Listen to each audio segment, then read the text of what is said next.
Hello, everyone. Welcome to Chrononauts, a science fiction literature history podcast. I'm Gretchen, and I'm joined here with my co-hosts, JM and Nate. How are you both doing tonight? Oh, it's pretty hot. Yeah, we had a cool weekend now it's boiling here again, so my bathroom feels a little bit like a sauna, but luckily I have my air conditioner here. Because of a new mech setup, I can actually use it when we're recording the podcast, so I don't have to sweat and think that I should record the podcast half naked. I'm sure you all enjoy that charming vision. But yeah, it's been pretty good. So trying to work and been doing a bit of reading and hanging out with a couple of friends, and just trying to make the most of the summertime, I guess.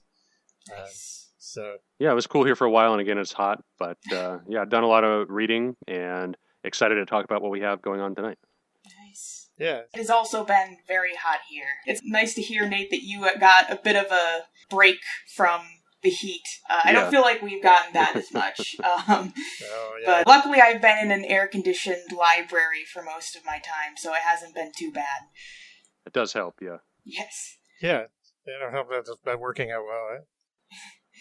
Yeah, I've also jumped headfirst into the land of the modern smart device and got myself a new phone manufactured by Google Corporation, and yeah, it's so fully AI enabled that I'm a little scared. And yeah, that makes me think sometime in the future of the podcast we'll have to get back to those kind of themes. But yeah, well, there's no shortage of those kind of stories. Very true. Yeah, but it's amazing how much more I think Nate and I are kind of on the same page. I don't know about you, Gretchen, but like I was very reluctant to use my old Samsung phone, and now I'm actually learning to get the hang of this thing because it's a lot faster and it doesn't crash unexpectedly or do really weird things like the Samsung used to. So I'm kind of getting on board with it a little reluctantly, but it's getting there because there's a bunch of work-related stuff I need to use mobile for. So it's kind of interesting, I guess. But yeah, do we want to talk about the stuff we've been reading then? Before we get into that, I'll also say you can find Chrononauts on... Yes, we got to go through the spiel first. You can find Chrononauts on all major podcast platforms, such as Spotify. We have a blog spot at chrononautspodcast.blogspot.com, where you can read a number of texts and translations. You can also follow us on Twitter at ChrononautsSF and Facebook at facebook.com/chrononautspodcast, or email us at chrononautspodcasts@gmail.com. There we go. The spiel over, and we can now talk about what we've been reading. Yeah, and we'd be really happy if you left us a few words, if you do listen, even if it's just to tell us how much you didn't like our voices or whatever. Just anything. Yeah, it's good. It's good for the algorithm and everything else, right? And it's good for our spirits. Yeah. Feed the machine. Yeah. I still think there was one video that we got a comment on that was like, "What am I watching?" or something. Which is, glad that you commented. Yeah. So yeah, I don't know about you guys, but I've definitely been reading a fair amount of stuff since the last time. I finished up with Barnaby Rudge by Charles Dickens, and last time we recorded I was about halfway through, and while I like it, I can definitely see why some people consider it his weakest, as it's definitely very much early Dickens when he was still kind of winging it and not really planning out the major plot developments beforehand. And it definitely really hurts the story structure here, as there's some pretty major pacing and just like structural issues. The subtitle of the book is A Tale of the Riots of '80, and the first half of the book takes place in 1775, and then halfway through there's like a sudden time skip to 1780, and it just basically forgets about most of the characters and plot lines from the first half when we get to the real story. And the real story is awesome. Once it gets going, it's some of Dickens' best writing, and certainly Grip the Raven is one of Dickens' best characters, which Edgar Allan Poe also thought, and it inspired him to write his famous poem. That's not to say the first half is bad, but it feels like for the story we get, it has way too much padding attached to it to really feel as satisfying as some of his later works, which are equally as long, but I think much better put together. I don't really like how they ended it. At one point, the plot gets to a crucial point where Dickens can only take it one way or another way, and he happens to take it in the way that I didn't care for. But I think what's interesting is that this is one of two of Dickens' historical novels, the other being A Tale of Two Cities, which fixes both of these problems, namely the pacing and the plot direction. And certainly that one is one of his best, and a real testament to him as a writer that as good as that one is, it wouldn't make my top 3 of his novels. And as far as Barnaby goes, now that I've read all of his major novels, I certainly wouldn't put it at the bottom. That one is still Oliver Twist and probably will be there. Oh. But definitely put it in the bottom third, certainly, but I did enjoy all of his works. After the Dickens, I read 3 feminist dystopias and started a 4th one, which in a way are all interesting reflections of those feminist utopias we did way back when. And I think all 4, kind of 3, have all been more or less enjoyable experiences. So first up, I read Ice by Anna Kavan, which I thought was absolutely incredible. It's really dark and bleak, and Jonathan Latham's introduction to the 50th anniversary of the book sums it up much better than I ever could, saying, quote, Anna Kavan's Ice is a book like the moon. There's only one. It's cold and white, and it stares back, both defiant and impassive, static and frantically on the move, marked by phases out of reach.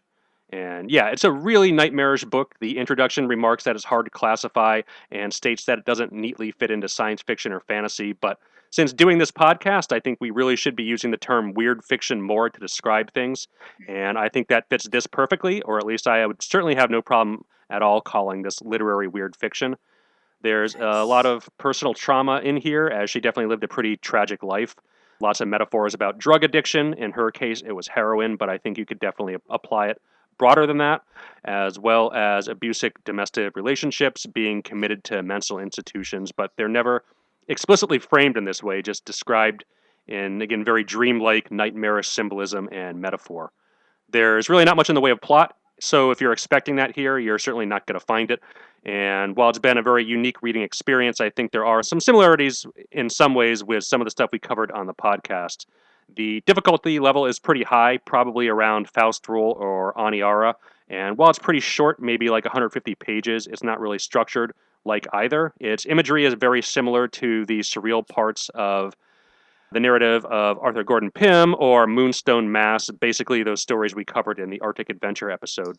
But from that episode, I think if there's any one work that we covered that's closest to it, it would be Arctic by Anna Adolph, as that is also a weird, dream logic-like tale, the major difference here being that Anna Kavan is an incredibly talented prose stylist. Interesting. So if any of this sounds appealing to you, I can't recommend that you check this out enough. I absolutely love this one. I was going to ask, it did start giving me some Arctic vibes as you were talking about it, so I'm glad that you brought that up. Yeah. I mean, it's very strange and dreamlike and weird and just doesn't really have a coherent structure to the events, but yeah, her prose is incredible. This was the last work that she wrote. Apparently she wrote something like 17 novels or something like that. Wow. The introduction said they're of varying quality, but some of them sound pretty interesting, so I would definitely like to check those out. That's really interesting. I hadn't heard anything about this or her until, I think last year or something like that. Yeah. Then a couple of book-talking people on YouTube were all of a sudden discussing this book. And, yeah, like you said, it's, 56 years old? Right? Yeah, the edition that I read was the 50th anniversary edition, so I think that came out in, 2014, 2015, something like that. It was published in the 60s, only a couple months before she died. Yeah, so...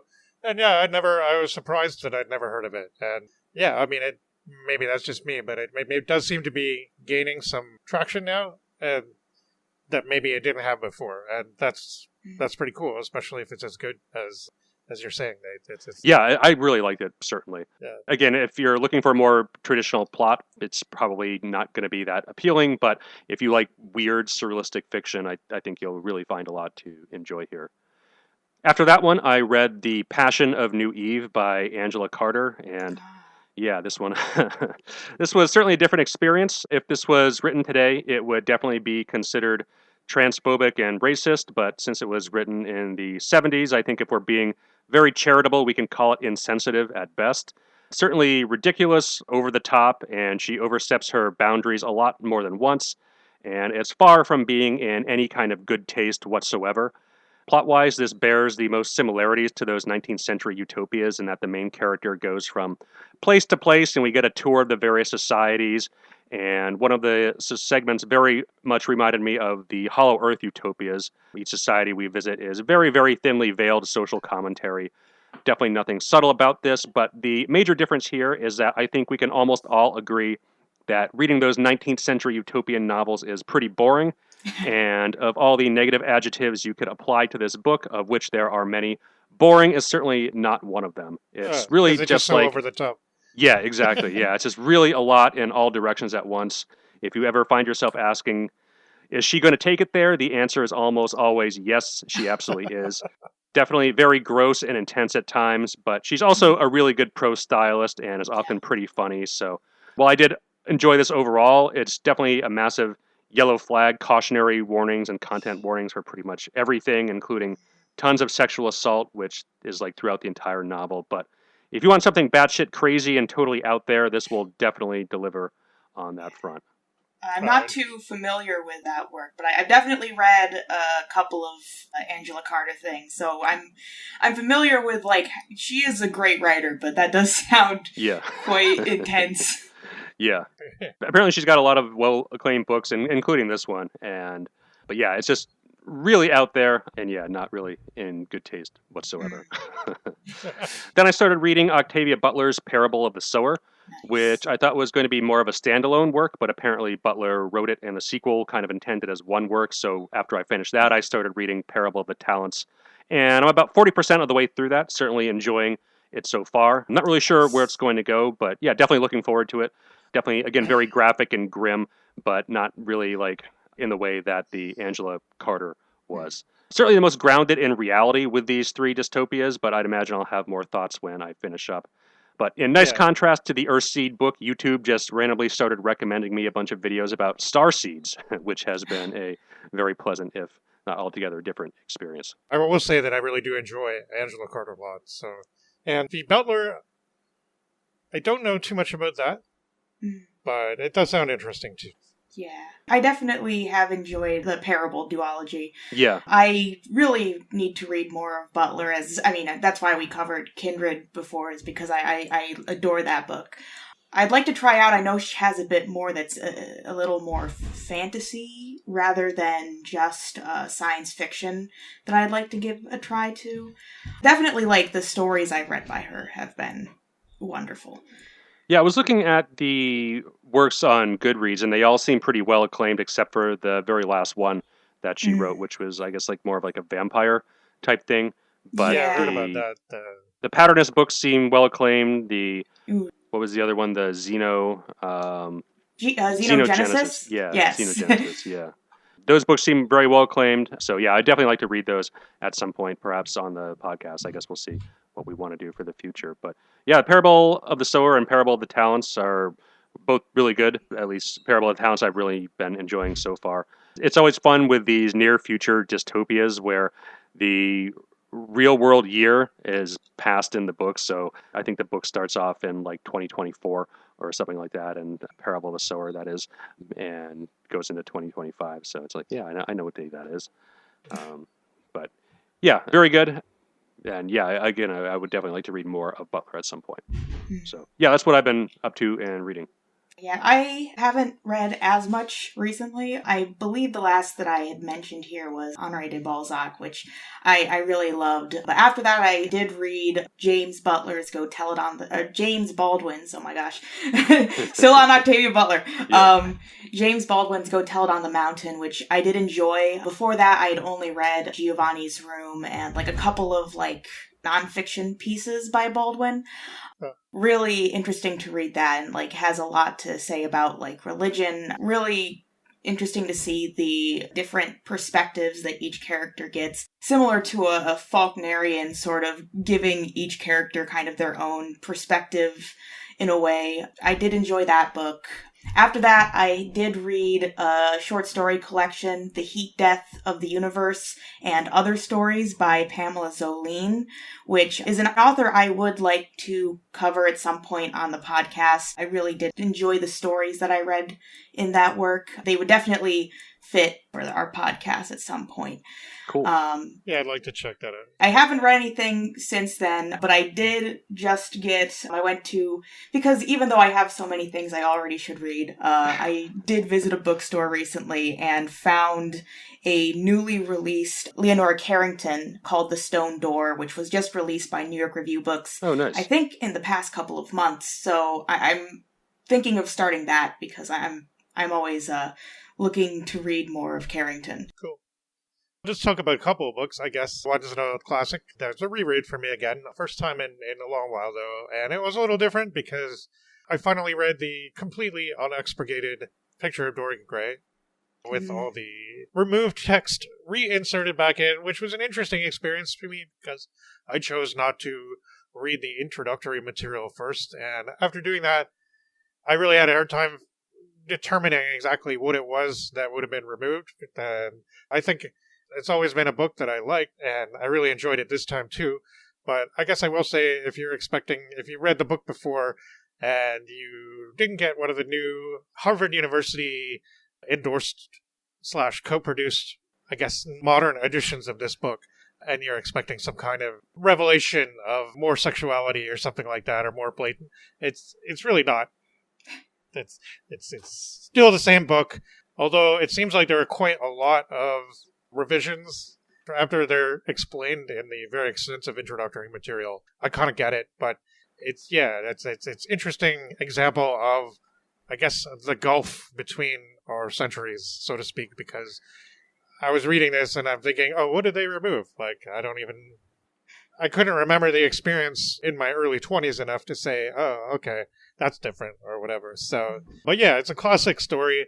And despite what I said above, it is pretty intense in its psychology and stuff like that. And I really appreciate that. And it's, yeah, of course, Oscar Wilde's only novel, I believe. Yes. Yeah, it's short and it's powerful and it's got a bit of that gothic horror vibe to it for sure. It fits in very well, I think, with stuff like Dr. Jekyll and Mr. Hyde from around the same time period, only it's a lot more decadent, I guess. And the implications are certainly heavy enough to have ruffled some Victorian English feathers, I suppose. And it's definitely worth a read. Yes. And I'm sure most people probably are at least aware of it, so there's probably not a great need to explain anymore. But yeah, great classic. I will say that one of my coworkers and I were talking. His favorite book is Dracula because he likes gothic fiction. I was saying to him that he should read Dorian Gray at some point. Yeah, absolutely. Yeah, it's definitely great. So I think we're unanimous on that one here. Yes. So the other book I read was an interesting journey to this because I've been watching a lot of his movies lately. So I was hearing that David Cronenberg had actually written a novel called Consumed back in 2014. So I decided to read it, and, well, it was an interesting experience for sure. Ultimately, I don't really think I liked it very much, and it's mostly because of the way it turned towards the end. And I will say, though, I'm still thinking about it because, yes, it was very Cronenbergish. It had a lot of his things, a lot of medical, psychosexual, and technological things all tied together in this kind of suggestions of deviance and interesting portrayals of technology and how we use it as a medium between ourselves and the people that we interact with. A lot of stuff about photography and interesting detail that suggests that Cronenberg is a bit of an old technophile. And I make a difference between that and a newer technophile because there's something really special about a guy born in the 1940s looking at all this new technology and figuring out and observing things about it that younger people might not actually, they might just take it for granted, right? It's sort of the point where it could be a little annoying, but I realize he's doing it on purpose. Like whenever he talks about a piece of tech, whether it's a camera or a computer or a car or a 3D printer or a weird sex toy, he's got to have the exact make and model number and everything. and it's just hilarious. Like, I've seen this before in books where it's done completely unselfconsciously, and that's really takes you out of the story when you're reading some thriller novel or detective novel or something, and you get all the manufacturer's models numbers and stuff on the guns and the special binoculars and everything like that. It's you really need to know that it's a P140X or something like that. It cracks me up. But in this book, you can tell he's doing it sort of on purpose.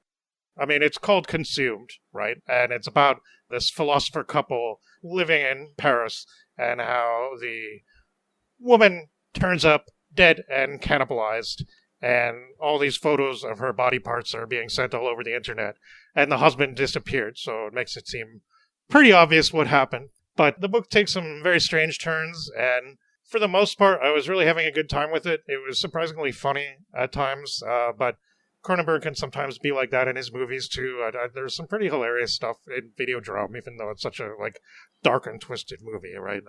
But towards the end, this funny thing started to happen, and it seemed like the book it started involving North Korean agents and international kidnapping and stuff like that. And I don't know how you guys feel about him and how he kind of transitioned to making more normal, quote, movies in the 2000s. But it's really interesting to me because this is almost like a microcosm of that. Because the way the book was starting out, I was expecting something more like Videodrome.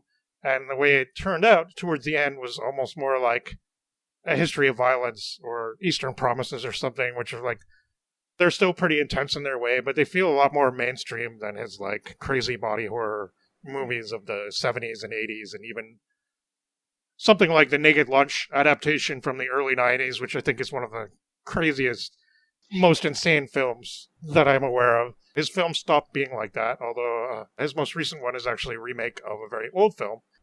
I guess it's more in the old Cronenberg style, but I haven't seen it myself. But yeah, I've been meaning to see it. Anyway, the book did take a turn into weird, kind of boring political thriller territory, but the funny thing is, when it was starting to do that, he just ended it. The book ends very abruptly, and it's very oh, okay, he's not really going to go there. It's he got tired of the book because he realized it was turning too normal, and he just, stopped. Although everything is kind of wrapped up and explained, the fate of one of the major characters is left completely up in the air and unexplained, and, it's really funny because I was having a discussion with a friend about the book we just read for the podcast, and they were saying that they thought the ending was very unsatisfying.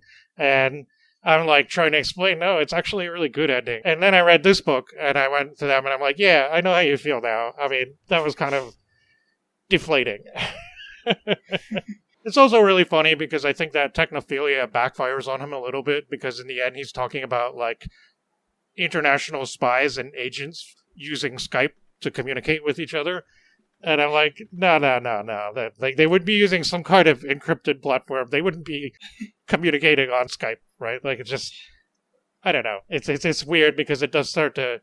As I went on, I started to notice some of the things about it that were bugging me that didn't bug me at first, because I really enjoyed the way the book seemed to be going, and the mystery, and also the interaction between the characters, which was sometimes really funny. But yeah, ultimately, I feel like he dropped the ball with it, and maybe was even aware of doing so, because he just kind of shrugged his shoulders and walked away from the book. And it's weird because I guess it sounds like I want to have my cake and eat it too, because I'm don't become a boring, everyday political thriller, but I'm also but please wrap up satisfactorily like a normal book. But yeah, I don't know. Ultimately, I was kind of disappointed with it. But it was very interesting, and at least the first half of the book was really good. So, yeah, that's it, really. I think that's all I want to talk about for now.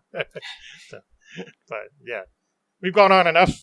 We did a really interesting book for the podcast, too. So why don't we start talking about that? There's a lot of cool things I think we'll have to talk about for this one.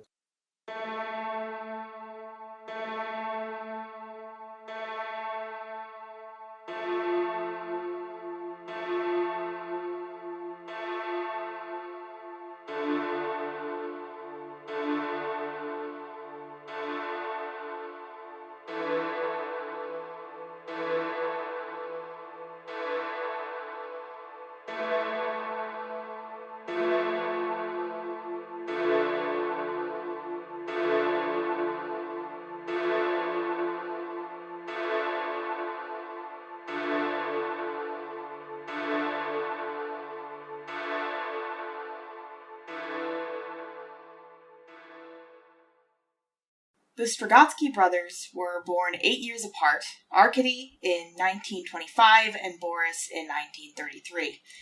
They enjoyed science fiction at a young age, with Boris creating his own comic strips at the age of 8. However, their science fiction literature career would happen only a while later into their life, after both had established their own separate careers.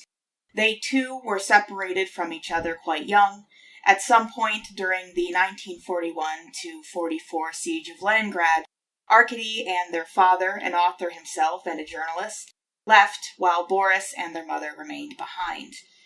Arkady studied English and Japanese, using these linguistic skills as a translator and editor on works such as those by Kobo Abe and John Wyndham.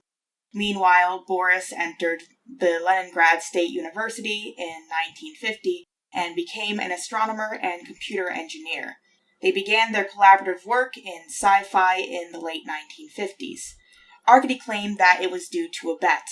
In 1958, when we made sarcastic remarks about some very feeble SF book, we were challenged. It's easy to criticize, they said, but just try writing one yourself. We did try, and the result was The Land of the Crimson Cloud. Around this time, a new wave of Soviet science fiction was rising. With the death of Stalin and the USSR under the new leadership of Khrushchev, rules which dictated the shape of the genre, such as the insistence on setting stories nearer the present rather than in a far-flung future, were beginning to relax, allowing for more imaginative texts. Alongside this greater freedom of expression was the advances made during the space race, providing rich inspiration for and strong interest in sci-fi. Arkady has also stated that Sputnik also played a role in the beginning of their career, though Boris later contested this statement. Either way, over the next several years, the Strugatskys' creative output was prolific, with a peak of half a dozen novels written between 1962 and 1965. However, following this period, the Strugatskys began to decline as they were faced with political objections and criticism. Especially in the 1970s, the brothers found it hard to get books published, with only magazines and seemingly a select few accepting their work. This was made even more difficult after an incident in 1972, where one of their texts, The Ugly Swans, was leased to the Western press. Despite expressing protest and indignance about this leak in the press, they still spent some time blacklisted. In 1974, Boris also had a direct encounter with the KGB as a witness in what is known as the Kafetz case, an experience he wrote about later. Despite this, the Strugatskys' work was still recognized by science fiction fans, including those outside of the Soviet Union. During the 1980s, they ventured to the West for the first time in their lives for a major science fiction convention, where they were greeted warmly. However, by the 80s, Arkadie's health started to deteriorate. He and Boris planned to wrap up their series of books set in what they called the Noon Universe, which they began near the start of their writing career, but Arkady passed before this, dying in 1991, mere months before the fall of the USSR. With the death of Arkady came the death of the Strugatskys, Boris making clear that their collaboration was a necessary part of their work, and only writing anything following his brother's death under a pen name. Boris himself died about 2 decades later, in 2012. Before his death, he was known for being critical of Vladimir Putin, signing open letters against the jailing of figures such as the members of the punk band Pussy Riot. The work we're covering tonight is Roadside Picnic, published in Leningrad's magazine Aurora. It is considered one of the Strugatskys' most notable works, serving as inspiration for Andrei Tarkovsky's film Stalker. In the afterword of the 2012 English translation by Olena Bormashenko, Boris claims that the concept of the novel formed in 1970, though it wasn't until after creating an outline, while they were writing the first pages of the initial draft, that the brothers coined the term stalker, or as they pronounced it, Stalker. The term was inspired by the character of Stalky from The Reckless Bunch by Rudyard Kipling, a childhood favorite of theirs. Besides having to make edits to the work for censors to approve it, Roadside Picnic also didn't receive publishing as a novel until 1980, a year after Stalker's release, and 3 years after the English publication of the novel. Of course, I chose this book because Stalker is one of my favorite films, as I had mentioned even in the episode before this when talking about choosing Roadside Picnic. So I think it's very hard to talk about it without thinking of the film as well. I'm sure that you, Nate, also had a similar experience. I don't know, JM, if you have also have as much experience with the film. Yeah, that was definitely how I came into this story. And I think how a lot of people encounter Roadside Picnic, at least not me, in the West. So I'll tell you about that. Yeah, JM, I feel like you can give a more unique experience of this book than Nate and I. Yeah, I mean, I saw Stalker, like, for the first time, I guess the last time I saw it before doing this was roughly 15 years ago on a tiny TV in my old apartment, and I had to watch it in, like, 3 or 4 sittings because it's almost 3 hours long, like I did with rewatching it for this time here. But, yeah, I mean, Tarkovsky is consistently cited as one of the greatest filmmakers of all time, and for good reason. I've seen 4 of his films, and I think they're all masterpieces. Solaris is definitely another good one and potential candidate for the podcast, both the Lem story and the numerous adaptations of that one, which there, I think, are at least 3. But yeah, this one is, just Tarkovsky is a very incredible filmmaker, and Stalker is a very incredible film. But I like how different it is from the book. It's like with Blade Runner and Do Androids Dream of Electric Sheep, or I don't know what another good example of it is. That's pretty much a really good example because both directors are considered very top class in their field. You know, you could say a lot about Ridley Scott's films nowadays and how they're not really as good as they used to be, but people have strong feelings about the adaptations and versus the source material, maybe. And especially, I might say that Philip K. Dick definitely has his fans, and really hardcore fans, but I think there are probably more people who are familiar with the film and might not necessarily take to the things that are in the source material. There's a lot more background and stuff like that in the source material that the film just threw out. And that's kind of the case here as well. And whether you think that's a good or bad thing, it depends, I guess, on your perspective. For me, it's neither really. I appreciate both, but I came to the book first. And I don't know, I guess as far as Tarkovsky goes, I had my exposure to his films in the 2000s, and I really enjoyed them. I always leaned more towards Solaris as far as the science fiction adaptations go. And I think it's just partially me. And yeah, I mean, we'll get to it when we talk more about the film, I think, but not everybody can sit through a film like this, and I have to be in a very, very particular mood, and I'm also missing a lot of the detail, being a non-scene person and also having to try and read the subtitles. It's a lot of work. And there was a certain point in my life where I enjoyed doing that sort of thing a lot more than I do now. And I think I'm not really in a place where I can really sit down and concentrate on a film like that as much. But I do appreciate its power, and I would like to talk about that when we get there. I'll probably leave it mostly to you guys, but I did watch the film again, or tried to, and I'll relate some discussions that I've had about Tarkovsky in general and stuff. But the book I really liked.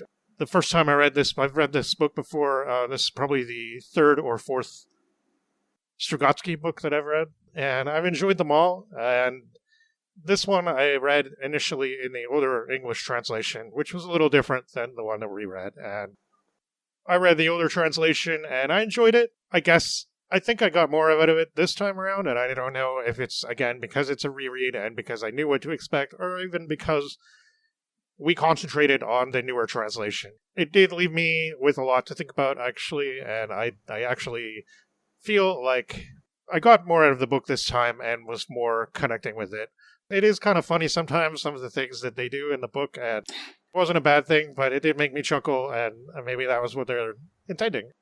The whole background of the book and everything is this, like, I don't know, I picture this kind of hicky Northern Ontario, Canada town, and it's just all these Russian guys' idea of what that might be like, and all the silly names, and the barroom brawls, and the womanizing, and stuff like that. It's just really, it's a little bit over the top, but in a way that I found quite enjoyable as somebody who's used to reading, like, old detective novels and stuff like that, gangster stuff and all that. Like, I don't know. I liked it. I thought it was fun. But I can see why Stalker's film is so much more brooding and serious. And this was a lot more, I guess, on the surface at least. I think beneath there's a lot more going on, and a lot of, like, a lot of what's explicit in the Tarkovsky film is certainly implied in the book.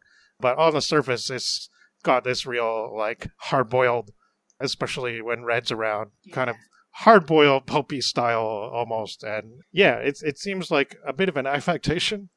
And that's why I was eager to read this translation, because when I read it first, I actually remember questioning, wait, like, this book was written in Russian, how is it, like, really like this? You know, I mean, I don't really understand. And I guess I'm still a little uncertain about how much the translators were adding, or like, what the kind of wording that the Strugatskys actually used in the Russian text, but it was a cool experience anyway, so. Yeah, I like the book a lot. Glad that we covered it. I do remember talking about Roadside Picnic a while ago, like before I decided on it with you, JM, and I do remember you mentioning the translation you read and just kind of like getting this sort of noir-esque sort of vibe from it and thinking, maybe that is how the translation is, and then reading this translation, at least the newer translation here, and getting that same vibe and thinking, oh, maybe this is just part of the text. Yeah, I don't dislike that at all. I think that there's something really interesting about the seedy underbelly sort of feeling that you get from this text. And even though, as you mentioned, JM, and I agree, there is a lot more going on under the surface, and there are these, like, still philosophical kinds of questions that are being asked, and, like, this political sort of commentary that's happening as well. I think that you get that, especially as the novel continues. I feel like each section you dive a bit deeper into these questions until you reach, like, the final section, which has this really interesting, as we said before, this interesting ending to the book that I also would like to talk about, of course, once we finish the summary. If you'd also like to talk, Nate, about the translation and, like, the way the publication worked, that would be interesting to hear. Yeah, so it's been translated twice into English. It's got to be at least 20 or so different languages that it's been translated in. Yes, I believe I've heard that it is the most translated out of all the Strugatskys' work. So just going down the list, in addition to the 2 translations in English, it has German, Spanish, French, Portuguese, Italian, Moldovsky, Greek, Swedish, Danish, Dutch, Finnish, Norwegian, Latvian, Lithuanian, Czech, Estonian, Ukrainian, Polish, Slovak, Bulgarian. Did you get a Japanese translation? Yes, there's a Japanese translation, there's an Esperanto translation, there's a Turkish translation, there's a Catalan translation, there's a Korean translation, a Chinese translation, Persian, Hebrew, Armenian, Georgian, and a few others too. Quite a few. Yeah. Definitely impressive. Very popular internationally, but the 2 in English, the initial translation was done by Antonina Boas, or Boa, in 1977, and the recent one is from 2012 by Elena Bormashenko. And they're not, I wouldn't say substantially different from one another. The Boa has, I don't know, some of the sentences aren't maybe as tight as they could be, and the Bormashenko definitely plays up the pulp prose style a little bit more. And it definitely adds a lot of profanity to the novel, which I don't believe is in the original publication. So yeah, and they changed the names of some of the artifacts and stuff like that. The things like that, it's called the Hell Slime in the new translation, and in the other one, it's called the Witch's Jelly. Oh, right, yeah. I mean, you you probably will get some things like that here and there for the traps and the zone weirdness. But yeah, I only compared a couple paragraphs, and in particular how they handled the profanity, because I was curious if that much profanity appears in the original. And I looked in the original publication in the Aurora magazine, where it was serialized over 4 issues. And that text is slightly different from the book edition that I have of it. Right. I have the 2019 publication in the AST Complete Strugatsky Anthology series, which spans a total of 14 volumes. This one also has the Kid from Hell, Space Mowgli, the Dead Mountaineers Inn, along with the same afterword piece that appears in the 2012 translation, which I was trying to trace the provenance of, and I think the Strugatskys, or I think Boris might have written that in 1980 or either 1991. The FantLab record for that particular piece isn't super clear to me, but from what I can tell, the original version of the novel was published in Russian by at least the early 1990s. So again, I don't know what the deal with the profanity is. I think the Bormashenko translation just might have added that in as a translator decision in order to make it more pulpy and make the characters a little bit seedier than they appear in the original novel. But I had only gathered that it was because Bormashenko was working from like a draft before the censors had asked for edits for the magazine version, but it could also be that she did. I'm sure that there is a possibility that she played into it by adding a bit more profanity and some more slang and stuff like that.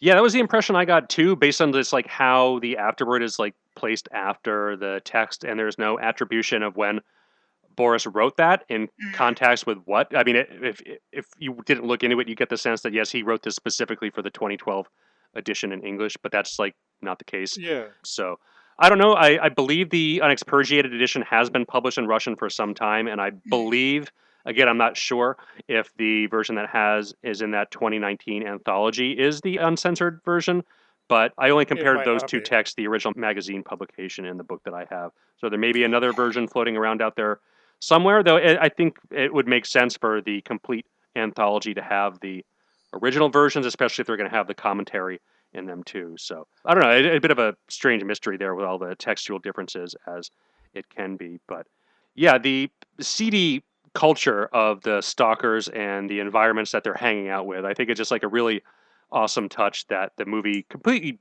does away with, more or less. And I just really like that we get to see more of that society and that world that they live in and operate in, and why. Yeah, I enjoyed that aspect a lot. It was interesting to me because I'm guessing the serializations in the magazine corresponded with the chapter. That's right. I can't really call them chapter, but parts. Sections. Yep, that's right. So I can really feel the fragmented nature of this story and how there's pretty large time jumps in there. And I don't know, I think it worked reasonably well in this book. There were times when I kind of wished that there was a bit more, I don't know, a bit more showing and not telling kind of thing, because it's just like we had to catch up to what was happening with the characters now kind of thing. But then I appreciate that the narrative was pretty tight, and I don't know, it didn't go on too much about certain things. Like, I don't know, Nate, last episode we were talking about Vance and the languages of Powell, and how you didn't really think that the one woman character in the book was treated with that much respect, maybe, and I kind of argued that, but then in this one I kind of maybe felt the same thing was happening a little bit. And also, I don't know, just as there's certain ways that I feel like, again, it might be a bit of an affectation, because it might be like, yeah, these characters are rough, right? Like, this is a rough place. Yeah. It's a little bit Wild West-ish, and this is just how they are, right? And it's like, I got it. It works. And there were a lot of things about that were amusing, because, like, there are tiny little details that were put in there that made it clear that the book was supposed to take place in Canada. And, like, I read a lot of reviews of the book, and people couldn't figure out where it was supposed to be, or they thought it was a fictitious country or whatever. Yeah, it's not, it's not something that's like, it's just pretty subtle. It's kind of funny, because just this feeling like, yeah, maybe I've been to a few towns that are a little bit like that. And at the same time, yeah, it was like the Strugatskys version of that. And it was a little bit funny, but I don't know, I liked it. And yeah, it definitely seemed there was more profanity in this version as opposed to the previous one that I read, the Boas translation. But yeah, the fragmentation, I think it's funny because the first part was the only one written in first person, and then that kind of went away really quick. And I guess I had misremembered the first reading because it was so long ago. It was probably 2003 or something like that when I read this book. I'm guessing somewhere in the early 2000s anyway. And I had remembered the whole thing being in first person, pretty much from Red's point of view. But of course, it's not like that at all. Right. And I actually like the way each chapter focuses on a different aspect of the story and almost has a different tone to it, depending on which chapter, which I guess calling them chapters is a bit disingenuous. They're more like sections or story fragments, I guess. They each seem to have a little bit of a unique tone to them. So I did kind of like that, actually. It just kind of... And this was a really interesting way of telling the story, because, yeah, we don't really... It leaves a lot more questions than answers. We don't find out who the aliens are. We don't find out if there was a purpose behind it all. All we get, really, is theories. A lot of things are left up in the air, not explained, and that could definitely frustrate somebody. I definitely had a discussion with somebody who was maybe a little frustrated with it for that reason.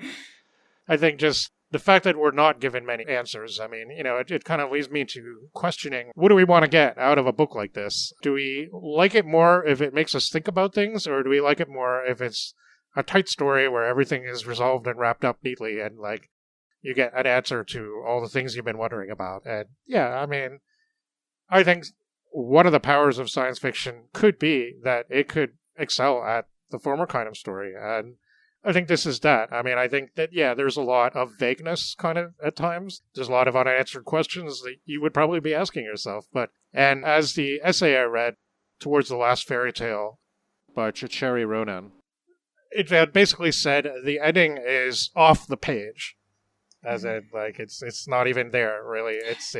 There's another debate I had was whether the ending of the book was a positive ending or not, and that's up in the air too, I guess.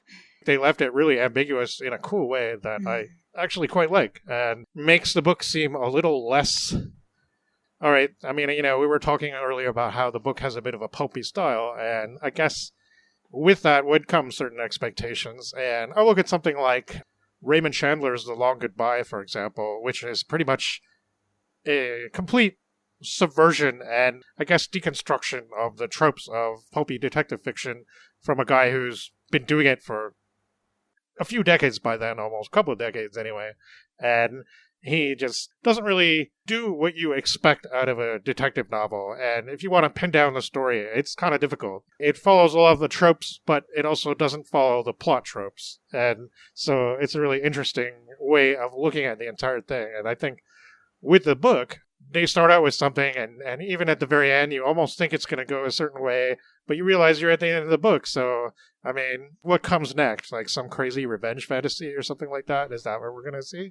And no, we don't get that. We instead get a question of what you would do. If you could have your wishes fulfilled, what is this guy going to do? Is this guy like somebody we've spent some time with, and we know that he's kind of rough, and we know that he's like really angry, and with good reason maybe, and yet we also know that he's got some loyalties, and he's maybe a good person at heart, even though he's just kind of murdered somebody. But anyway, we'll get to that, right? So... yeah, I mean, okay, if you're going to look for completely lovable, identifiable characters, this book might not be for you either. It's everybody's a dick, pretty much. And the one woman character who I guess could be considered a central character is almost portrayed as this saintly person who carries on in the face of adversity, and her difficult husband and everything like that. And the other woman character, who's not really in it very much, is pretty much this, like, complete opposite of that, and is portrayed in a very bad light at the end, but I think that's just Red being really angry, right? But also the fact that this other character, this Burbridge the Vulture, or the Buzzard, as he's called in the other translation, is a pretty hateful person, and what he wishes for is also kind of hateful, I guess, except the son character is nothing like that, and he seems to be innocent and almost angelic, I guess, in a way. We'll get to that, too. So, anyway, it was a really good book. I liked it a lot. Definitely happy to have reread it, because it's gone up a little bit in my estimation since last time, I think. So, as I'd mentioned about always kind of having Stalker in the back of my mind when reading it, it is interesting to me to almost exist in this really interesting place between, compared to Stalker, Roadside Picnic is so much more material. It's so much more, like, tangible with, like, what it's doing. Yeah. And, like, because of that still pulpy aspect of it there, and because of this centered onto, like, oh, it's not just, like, this one intangible object that everyone is after, but there are, like, other tangible objects that people desire and that people want. So it has that to it, but still, as you say, there is a vagueness. There still is left this, like, ambiguity there. And it's really interesting how it kind of manages to balance those two parts of it. Yeah, I think what's interesting about it being more spelled out than the film is it allows the social commentary to rise more of the surface, as my read of this one was definitely commentary on contact with the West, both in terms of technology transfer, as the Soviets stole most of their high-tech stuff initially, and with exploitation. Yeah, right.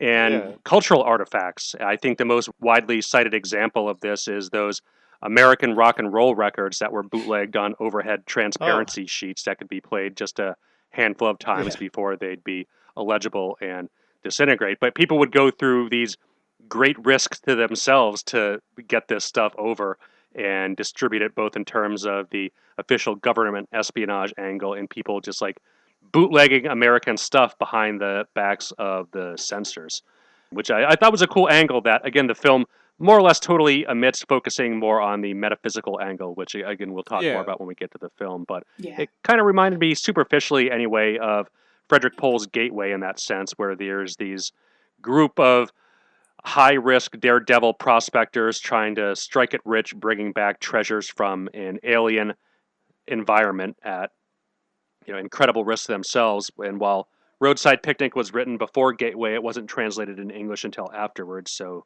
it's almost certainly that Pohl did not read this when he was thinking about that. But I thought it was also a neat callback to a fun way of looking at that early science fiction stuff, like the almost Gernsback science fiction, like as Ray Bradbury would call it, the doodad, or as Jack Vance said, gadget fiction. Yeah, right. Yeah. Where it's like, oh, there's all these neat technological toys and nobody has any idea what they do. Like, wouldn't it be fun to imagine playing with the rattling napkins and the shriekers and like, what do all these things do, right? It's fun. I mean, it's pretty much seems like a lot of them are very dangerous, but I mean, that's to be expected, right, too. So it was a fun addition to the book, I think, that really kind of put it in line with that science fiction tradition, but also was a bit more sophisticated about it than gee golly whiz. But you can also kind of imagine a video game where you're just like picking up all these strange objects and you have no idea what the hell they do. Right. Avoiding the hell slime. Yeah. And then there is a Stalker video game too, right? So I kind of imagine it's a bit... Yeah, I was going to look more into the video game and I just didn't end up doing so. I got more focused on the film and just... So I can't talk too much about that, but... Yeah, I didn't look into that either. They did do a pilot episode for a TV series that was never finished called Roadside Picnic. That does look more in line with the book than the Stalker film, but again, I haven't seen any of it, and I don't know if it's ever been released publicly. Well, they do seem to be remaking some of the Strugatsky adaptations. Like in the 80s, there was the Hard to Be God adaptation, and now there was a newer one as well, which supposed to, I think, Nate, you said you've seen that one? I haven't. No, actually, I haven't seen either. The 80s one, which I want to say was like a German-Russian co-production, I think. Could be.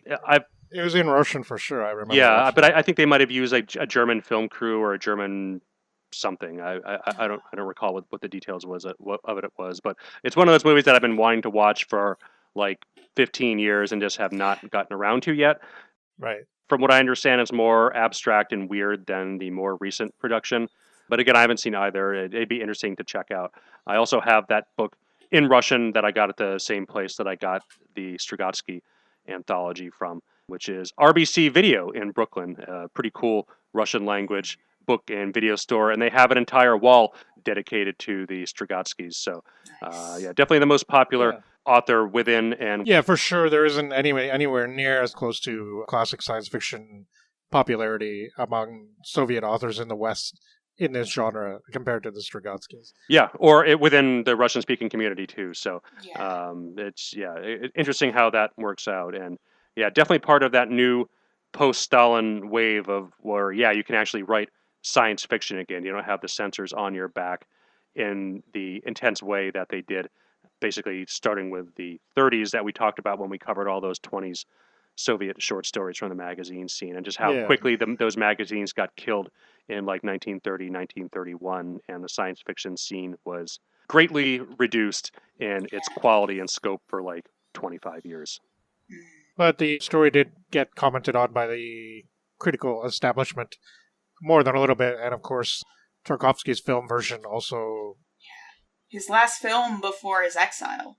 Yeah. But not because of the science fiction content necessarily. I think the technocratic side of the USSR was more than in favor of especially utopian type socialist science fiction. Certainly from what I've read, even though I'd read some Strugatsky books before, I didn't really follow any kind of chronological path. From the essay that I was reading, the authors definitely posit a chronological path of the Strugatskys from utopian adventure fiction to, this basically, and other later material that's a little more on the skeptical side of things, perhaps. Yeah. Complex in terms of not necessarily, even though the early work is praised, there's a lot of talk of like what was the word they used? It's a type of novel that was popular in the Soviet Union during the Stalinist period where basically it's about solving a problem to do with like a project that's being worked on or something like that. And it's like, here's a project, things aren't working right, we need to bring somebody in to boost the morale and fix the sabotage or whatever other problems are going on and basically rally the workers to get this thing done. The early Strugatsky stuff is kind of a commentary on that almost. It's more than that. That was definitely, it sounds anyway, I'm sure there were interesting variants every now and then, but it sounds like a pretty formulaic type of popular fiction that was kind of unique to the time and place almost. And this is informed by the science fiction, I guess, that they had read in the past, probably some of which was Western, because I do remember stuff like I, Robot, for example, as I mentioned, that was printed pretty early on in Russia, and certainly some other pre-Golden Age classics, definitely H.G. Wells, that we talked about before, very popular. I do remember them mentioning that Wells was typically a reprint in like some of the magazines that were around. Yeah, there's a couple other Western authors. One of those Heinlein stories was translated into Russian, and he built a crooked house. I don't know as much about the 50s. I do remember, I think it was from a piece from the 80s where they said, along with the Strugatskys, it was Bradbury was typically... Oh yes, the Martian Chronicles. That was one that was mentioned as well. That was very popular in a... Yeah, I wasn't sure. I knew that was like later. I wasn't sure if that held true for decades before, like the 80s or so. Yeah, Bradbury seems popular everywhere, more or less. Yeah. There was a mention of a magazine that ran a poll, a Russian magazine that ran a poll of the most popular authors. Yes. And by far, the Strugatskys were on top, but there were a few books by Lem, something by Ivan Yefremov, and Asimov and Bradbury were also on the list as the token Western contributors. Yeah, I think that's what I was thinking of. I think it was the same that you're thinking of, was the same piece. Yeah. But I mean, the Strugatskys and their contemporaries, it was definitely a wave, and there's a lot more stuff that comes out during the 60s and 70s as, while the censors never really do truly go away, it definitely gets relaxed compared to how it was under Stalin. So I think some of that other stuff would be definitely worth checking out going down the road. I read an anthology of stuff from the 60s that was like Russian science fiction 1969, even though 1969 was the year that they just assembled it. I think I might have seen that. I might have read some stuff from that anthology a long time ago. Yeah, it's a bit mixed in quality, but the good stuff is good. I mean, I'm sure we could find a couple other novels to bring in from this time period, because it'd be interesting to explore it as a follow-up to what we covered in the 20s. Oh, so you mean this anthology is actually in Russian? No, it's an English translation of Russian stories. Okay. So the Russian stories were from I think the earliest one was from 55 or so, but most of them were 60s. I remember reading something like that a long time ago. It might have been that one or a different one. Was it called like Red Tales or something similar to that? No, there's an anthology called Red Star Tales, which is like a survey of Russian science fiction in general, dating back to the 1800s, but also has like a lot of Soviet era stuff. This one is just called Russian Science Fiction 1969. It was published in the 60s and definitely has like some dusty translations that really aren't the greatest, which is kind of unfortunate about those translations done in the 60s and 70s of some of the Russian works. I don't think Boris is a bad translator, but some of those sentences, could definitely use a bit of tightening up. But she also did a lot of the other major Russian novels. So she did Professor Dowell's Head, she did Heart of a Dog, a whole lot of other stuff. So she's a good translator, but some of those other translators in that anthology are definitely of a lesser quality. Yeah, I've definitely seen that, compared to the real earlier the literary Russian classics, and stuff, they don't seem to be getting the same kind of attention. Yeah, definitely not, which is kind of a shame because there is some really cool stuff to come out of that world.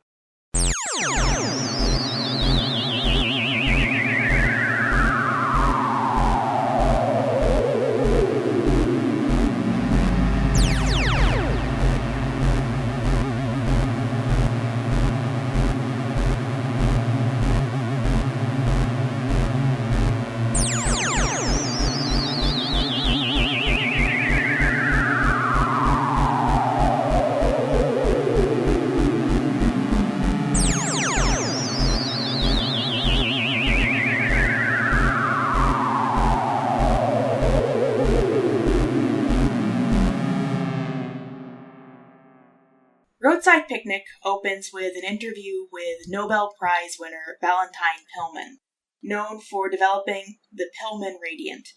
This concerns the positioning of the 6 visit zones, the points on Earth where extraterrestrial life made contact 30 years before.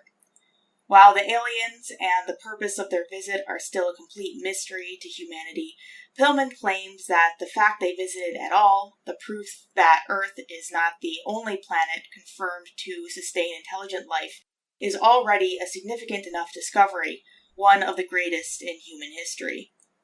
The interviewer asks him about his thoughts on the potential of the technological discoveries found in the zones, and stalkers, people who sneak into the zones to smuggle out the mysterious objects left behind, things Pillman himself has less knowledge and interest in.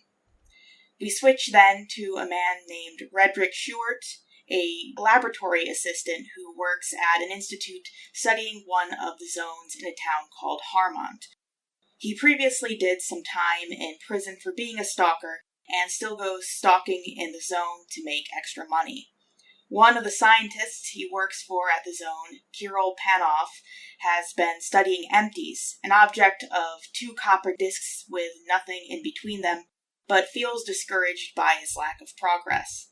Red, to cheer him up, tells him he knows where to find a full empty in the zone, with something of substance between the discs, and will take him there. Along with them, they decide to take Tender, another lab assistant. The Institute enforces the rule that 2 people do work in the zone while another watches. Before their expedition, Redrick is ordered to meet with the Chief of Security, Captain Herzog, who warns him that he knows about his resumption of stalker activities. This is a conversation that makes Redrick wary of going into the zone, even on official business, but he ultimately goes in with Kirill and Tender, especially in the face of the former's resolve. The zone itself looks like a fairly normal industrial area, only abandoned. They make their way through the Plague Quarter and Blind Quarter, places named for the effect they had on former residents during the visit. Tender starts to be affected by the zone himself, babbling through chattering teeth, and Redrick tries to settle him, then keeps him in check before he tries to return the way they came. They reach a part of the zone where there's a bug trap, or an area with crushing gravitational force, which Redrick tests by throwing nuts and seeing it get pulled down into the ground. Avoiding the trap, the 3 make it to the garage, where the full empty is, with less trouble. Redrick enters the garage and Kirill follows, but the latter moves his back into silvery strands that look like a cobweb before Redrick can warn him. Kirill doesn't notice, and the cobweb vanishes, so the 2 continue with hauling the empty out. They make it out of the zone, and people at the Institute celebrate the retrieval of this new arrival, but Redrick, after a generous drink from his flask to calm him down, ducks out of the excitement to visit the Borscht, a local bar. The bar owner, Ernest, buys objects from stalkers, which they call swag, to sell on the market. Along with him in the bar is an immigration agent attempting to convince Harmont residents to move, as well as Gutelin and Richard Noonan, the former a man who believes the items in the zone are satanic and should be destroyed, and the latter a businessman supplying equipment to the Institute. Yeah. I definitely felt like that by the end that I wanted to hang out at the Borscht. Yeah, especially at the beginning. The beginning, it sounds place. Like a pretty bumping place. Yeah, that is. Yeah, the Borscht, the beginning, and not the cellar Borscht at the end. Yeah. It has to be kind of a little grimy, to be enjoyable. Yeah. Richard tells Redrick that Kirill is dead, and that, along with a raid on the Borscht looking for stalkers, prompts him to swear off that life. However, he ends up running into Guta, a woman he's been dating, who tells him that she is pregnant with his child. The narrative jumps to 5 years later, with Redrick once again back in the zone as a stalker, no longer working at the Institute. He's with Burbridge, also known as the Vulture, whose legs have become rubbery, no longer functional, due to one of the zone's dangers, the Hell Slime, and they are waiting for a patrol car to move so they can leave. Burbridge begs Redrick not to leave him behind, promising to tell him the location of the Golden Sphere, a legendary device which grants people's wishes. Eventually, the patrol car leaves and the two make it out with their swag. Redrick gets Burbridge to the Butcher, a doctor who deals with zone-related injuries, then returns home to Guta and their daughter with the loot. Yeah, this is the second book in a row where we had a character called the Butcher, huh? Yeah. Yeah. Yeah, very, very popular nickname, it seems. Yeah. Yeah, the names in this book were just great. Yes. One of my favorites is coming up later. I'll mention that when we get to... No, it might be your favorite, too. I might have it down. If it's the same one, I have it written down. Just so I can say it.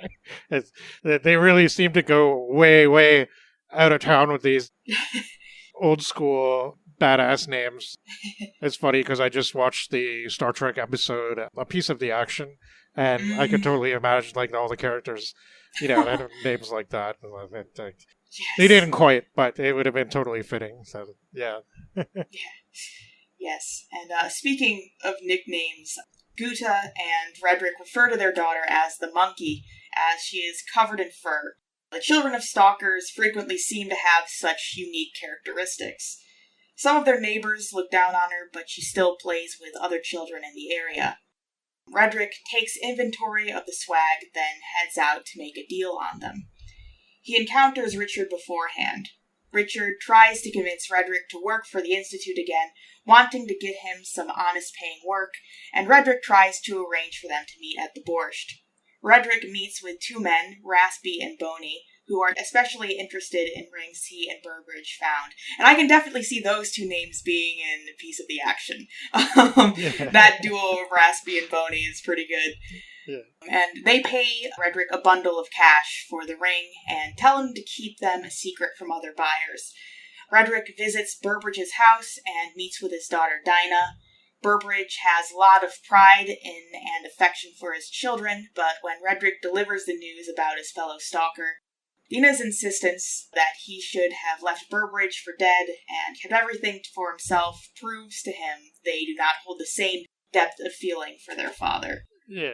Redrick takes a cab and ends up at the Borscht, where Ernest and several men bring him into a room where a police officer is waiting. He realizes he's been set up. He does manage to escape the room and evades the authorities in order to make 2 phone calls.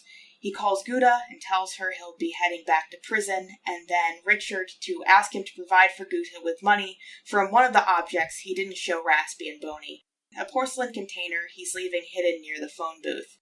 After this, he turns himself in. The next section of the novel focuses on Richard 3 years later. He meets with a General Lemchen, and it is revealed that due to his efforts, many of the major gangs of stalkers have been liquidated, that many of them are either in prison or retirement, and that there hasn't been much of an underground market for swag anymore. However, the general then tells him that while this appears to be the case, it is because Richard hasn't been observant enough, missing new stalkers and new items, for which Burbridge, on whom Richard thought he was keeping close tabs, seems in part responsible for. Richard heads to a club 5 minutes where a former stalker named Ham-Fist Kitty now works. Yes, sir. Ham-Fist Kitty. Really great name. That guy's dangerous, man. Yeah. Yeah. But this is really funny, too, because, yeah, he's only in this one scene, but he's just such a pathetic character. Like, he's just sniveling, piddling, small-time whoremonger with this horrible syphilis spot or something on his nose that he keeps applying this ointment to. And Richard, who seemed to be this perfectly calm and level-headed person until then, just beats the crap out of them for no reason. And just like, what? Wow, okay. Right. Yeah. And it's just like, he beats the crap out of him, and Ham-Fist Kitty's like, basically on his knees sniveling and being like, oh, boss, I'm doing my best. Yeah. Yeah, you would expect someone named Ham-Fist Kitty, I feel like, to be a little more, like, defensive in that position, but... Yeah, well, I mean, yeah, I don't know. I don't think my kitty would take that kind of beating, but... But yes, Ham-Fist Kitty is employed by Richard to bring him any zone swag he finds on the market, and he shows him the meager supplies found, after which Richard does beat him up and accuses him of playing both sides, working for Burbridge as well. After claiming his innocence, Ham-Fist is asked by Richard about picnics, which Burbridge arranges, and the businessman realizes they're a front for stalkers to enter the zone. He then heads to the Borscht, which has changed since Ernest was arrested. It's not as cool there anymore. I don't know if you'd want to hang out there as much now. He meets with Valentine Pillman there. They discuss the visit, theories around what the intentions behind it were. Yeah, and this part of the book was the other part besides the the opening chapter and the very end that I remembered most from the first reading of the book.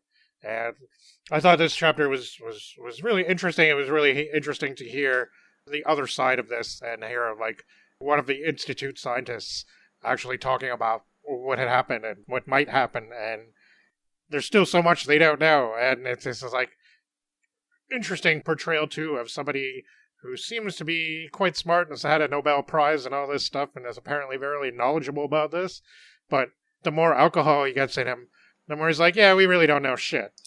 That's hilarious and sad, and like it was really interesting. I definitely pictured him as the professor in Stalker, pretty much. Like that's what I had in my head. Yeah, I was saying to Nate earlier that I watched Stalker last night, so it was fresh in my mind for the recording. And yeah, when I was watching it, I was thinking like I feel like the professor was pretty inspired by Pillman.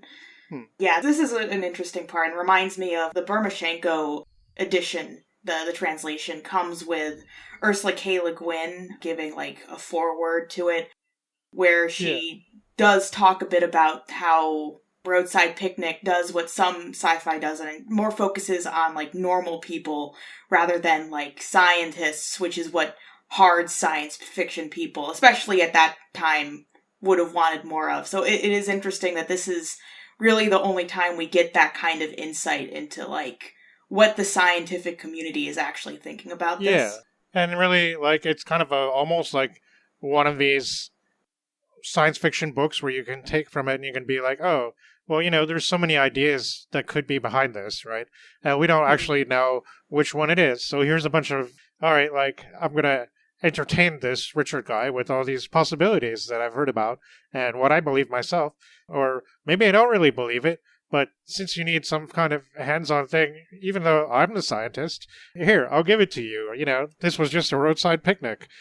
These aliens were just stopping by for a few minutes, and they left a whole bunch of trash. And now it's for us to pick it up and figure out what it all is. And it's really funny, too, because, like, one of the things that they're always looking for is empties. And every time I saw that, I couldn't help but picture beer cans in my head.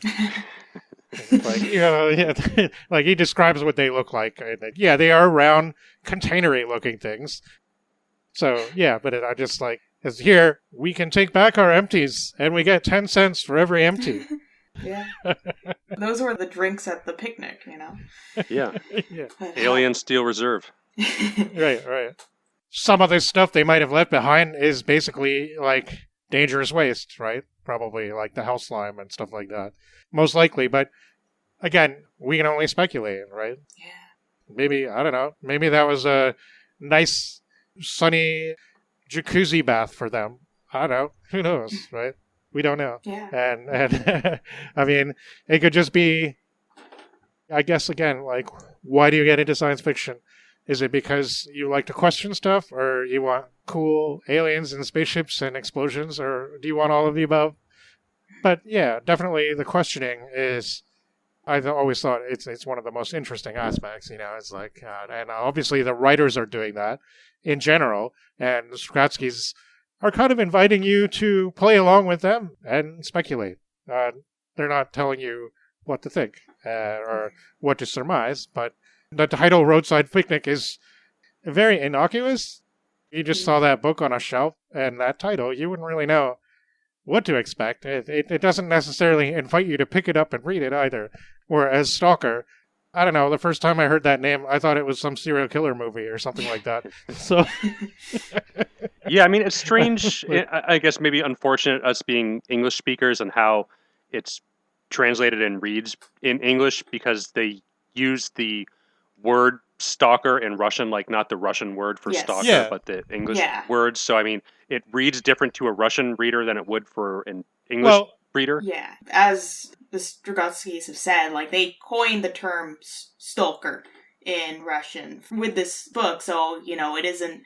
Yeah, it is sort of unfortunate that we just kind of assume that it's the same thing that it is in English. But I don't think it necessarily means something different in English. I think it's a word with a few different connotations to it. And I mean, when I see the word stalker in the book, it makes perfect sense to me. It's like, a hunter, a tracker, somebody who finds things, right? Mm-hmm. But also, there's I guess we have this, like, dangerous sexual predator connotation to it or something like that. But that's only one possible meaning, I suppose. And it doesn't clash for me necessarily at all. But it's kind of telling about me that, not knowing anything about that movie and seeing it listed a lot as a favorite film of many people, I'm like, oh, what is that? Some kind of descendant of Psycho or something like that? Like, no, of course it's not like that at all, right? And it makes sense once you see it. And I mean, we talked before about that magazine from the 20s, what basically translated as the Tracker or the Pathfinder or something like that, right? And that, like, also suggests to me what the Stalkers were doing, right? Yeah, I mean, I guess it just has, like, to a Russian reader, it would have a more otherworldly sense, not being a native Russian word, just as, like, if we used the Russian word for stalker, like Slatopuit, like the name of that magazine, it just wouldn't register what that is in English, and it would just kind of feel like, I don't know, alien in a way. Awfully distant. In a way that a lot of the names and places feel to me. I'm actually curious, JM, about what you mentioned before about the subtle hints of it being Canada, because I was also trying to place the location. I mean, it didn't feel quite English or quite German, but kind of like somewhere halfway in between, but also not Dutch either. So so they talk about, there's a few different things that point to it. One of which is they talk about money having the Queen's portrait on it, but also eventually that gets replaced with greenbacks, and I think that's, again, a commentary on, like, the capitalist exploitation, and now there's, like, black market in US dollars, because, I mean, that's what they basically have in Cuba and stuff like that, right? And had for a long time. And I don't know, I guess it's just kind of like, again, it's why they chose to set it in Canada, I can't really say. I mean, there were supposedly 5 or 6 other zones, and they could have set it in any one of them. But I guess they also wanted to be able to make a commentary on capitalism, which I'm sure, I mean, it's definitely a part of the book. It's not the only part. It's not just this dismantling of capitalism that would please the communist censors, but that's certainly a part of it, right? And criticism of capitalism is pretty justified. It doesn't come across heavy-handed or anything like that. But yeah, we're basically, it's kind of funny, in the time we're living in now, where like a lot of half-joking speculation that Donald Trump's administration is going to want to annex Canada and stuff like that. And there's some interesting connotations to all that, I think. Yeah. It seems like as far as trading in zone tech and zone stuff, which is pretty much the whole reason for Harmont's existence at this point, it's US dollars that reign supreme. Yeah, and as we had mentioned, Roadside Picnic gets its name from Pillman's theory that he tells Richard, which is that the visit was the equivalent of a group of humans having a picnic in some meadow or field off the side of the road. The debris left behind from such an excursion, gasoline puddle, old spark plugs, scattered rags, and the like, are looked upon by the animals in that field the same way humans look upon the objects from the zone. This would mean then that the extraterrestrial beings were indifferent to humanity's existence, rather than trying to leave them some sort of gift or anything the other theories propose. Pillman also brings up the bizarre effects living near the zone has had on people. He talks about the statistical anomalies of incidents such as the barber who, immigrating from Harmont and setting up in a new town, had 90% of his clients die by unrelated freak accidents, about the exponential increase in car accidents, gas pump explosions, natural disasters, and other phenomena in that same area with the arrival of the barber. There is no scientific way for them to explain this type of occurrence. The professor doesn't know where Detroit is, which I think if you were living somewhere in Ontario, you probably would, but on the other hand, it's pretty much also a given that, like, the zone has become a place of international interest. So, we have our Russian Kirill, we have, the captain, what's his name, and we have the people, the Swedish guy. People of all sorts of different nationalities seem to come to this place because they're, the Maltese, of course, which is his actual gangster name, too. So, basically, the area around the zone has attracted all these people from all over who want to get in on a piece of the action, basically. Yeah. Pillman, now drunk, gets a lift from Richard, who goes to Redrick's afterwards, as he has at this point returned from prison. He sees the monkey when he enters the apartment, as well as Redrick's father, one of the numerous people who have died and had their corpses resurrected by the zone. Guta then greets him and tells him that her daughter has been deteriorating, no longer able to understand what is said to her. Redrick is speaking with Burbridge, both of whom see Richard after their conversation, and the latter is leaving. Redrick tells Richard of his plans to move to a cottage like Burbridge, no longer able to emigrate as planned due to Harmont residents being banned from doing so. Yeah, so they closed the borders too. Yeah. Now people can't leave, right? Yeah. The difference between the immigration officer first trying to convince people to leave, and now the borders closing on them. Actually, we can't let them do that. Yeah. And Richard feels distaste for the zone, observing the effect it has had on the Schieder family. The last section of the novel returns to Redrick, who is back in the zone with Arthur, Burbridge's son. The contrast between the daughter and the son is, to me, kind of strange. Like I said, the son seems almost like angelically innocent. He's the sacrifice, basically. And the daughter is like, not to put too fine a point on it, but like, at the end, Red's calling her basically a slut and saying that she's like completely egotistical and sex with her means nothing because she'll do it with anybody, it's pretty harsh, right? And it's just like, well, why is it like that? It's weird. Yeah.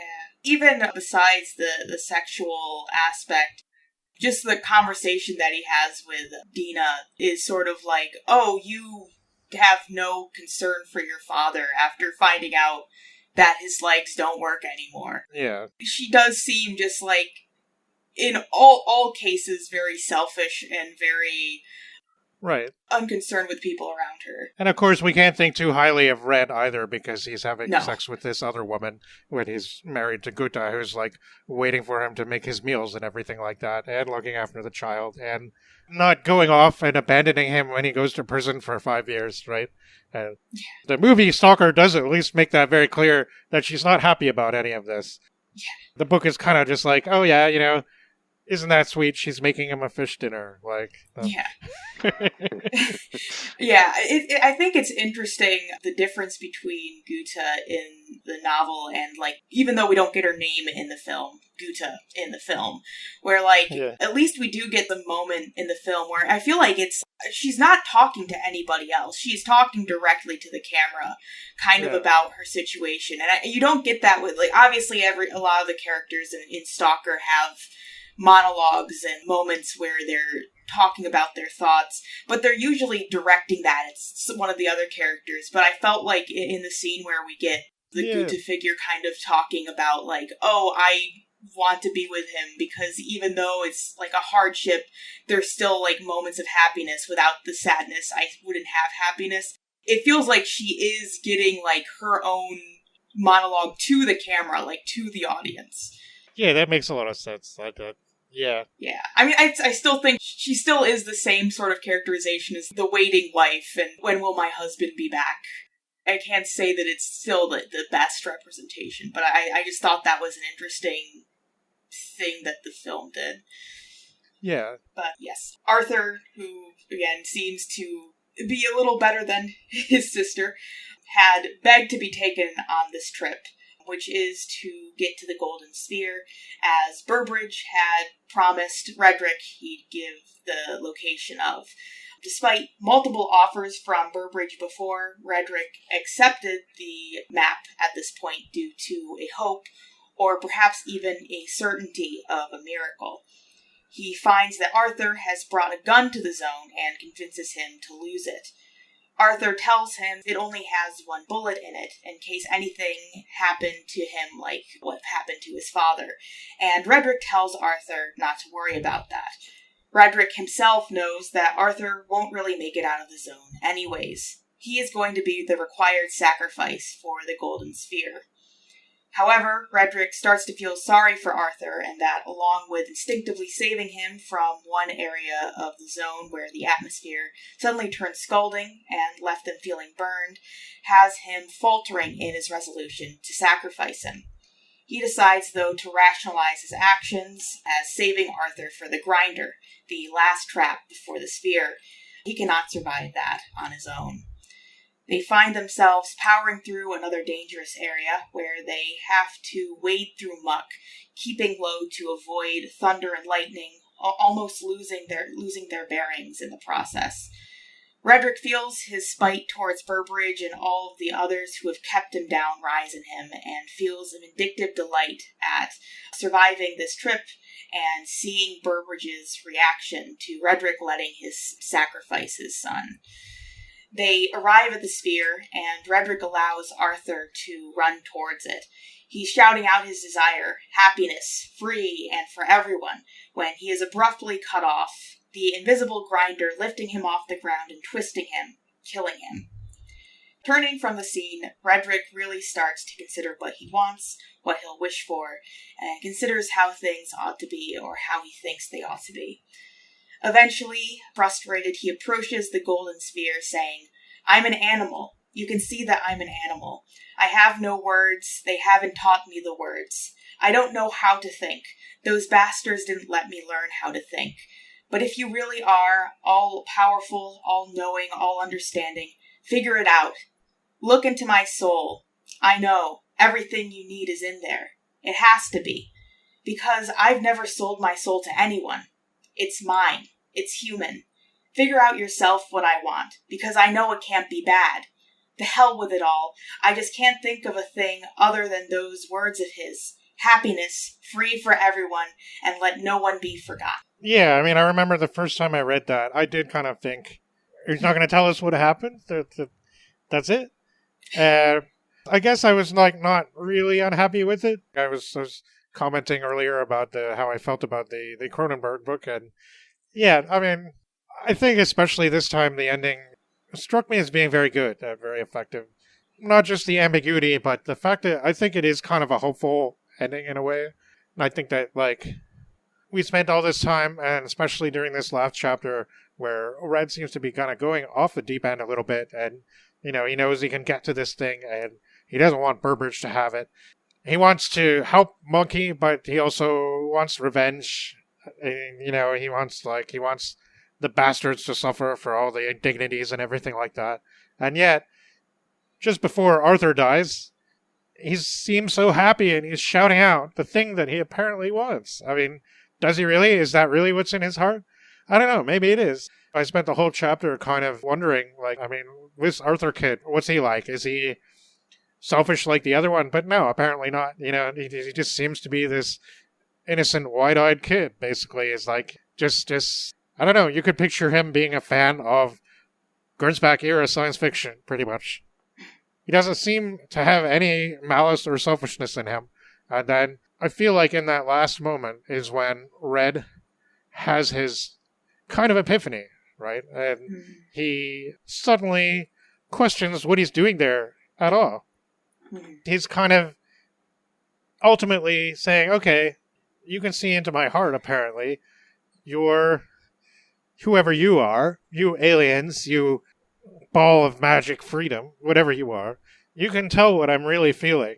I don't have to sit here and spell it out to you. You tell me what it is.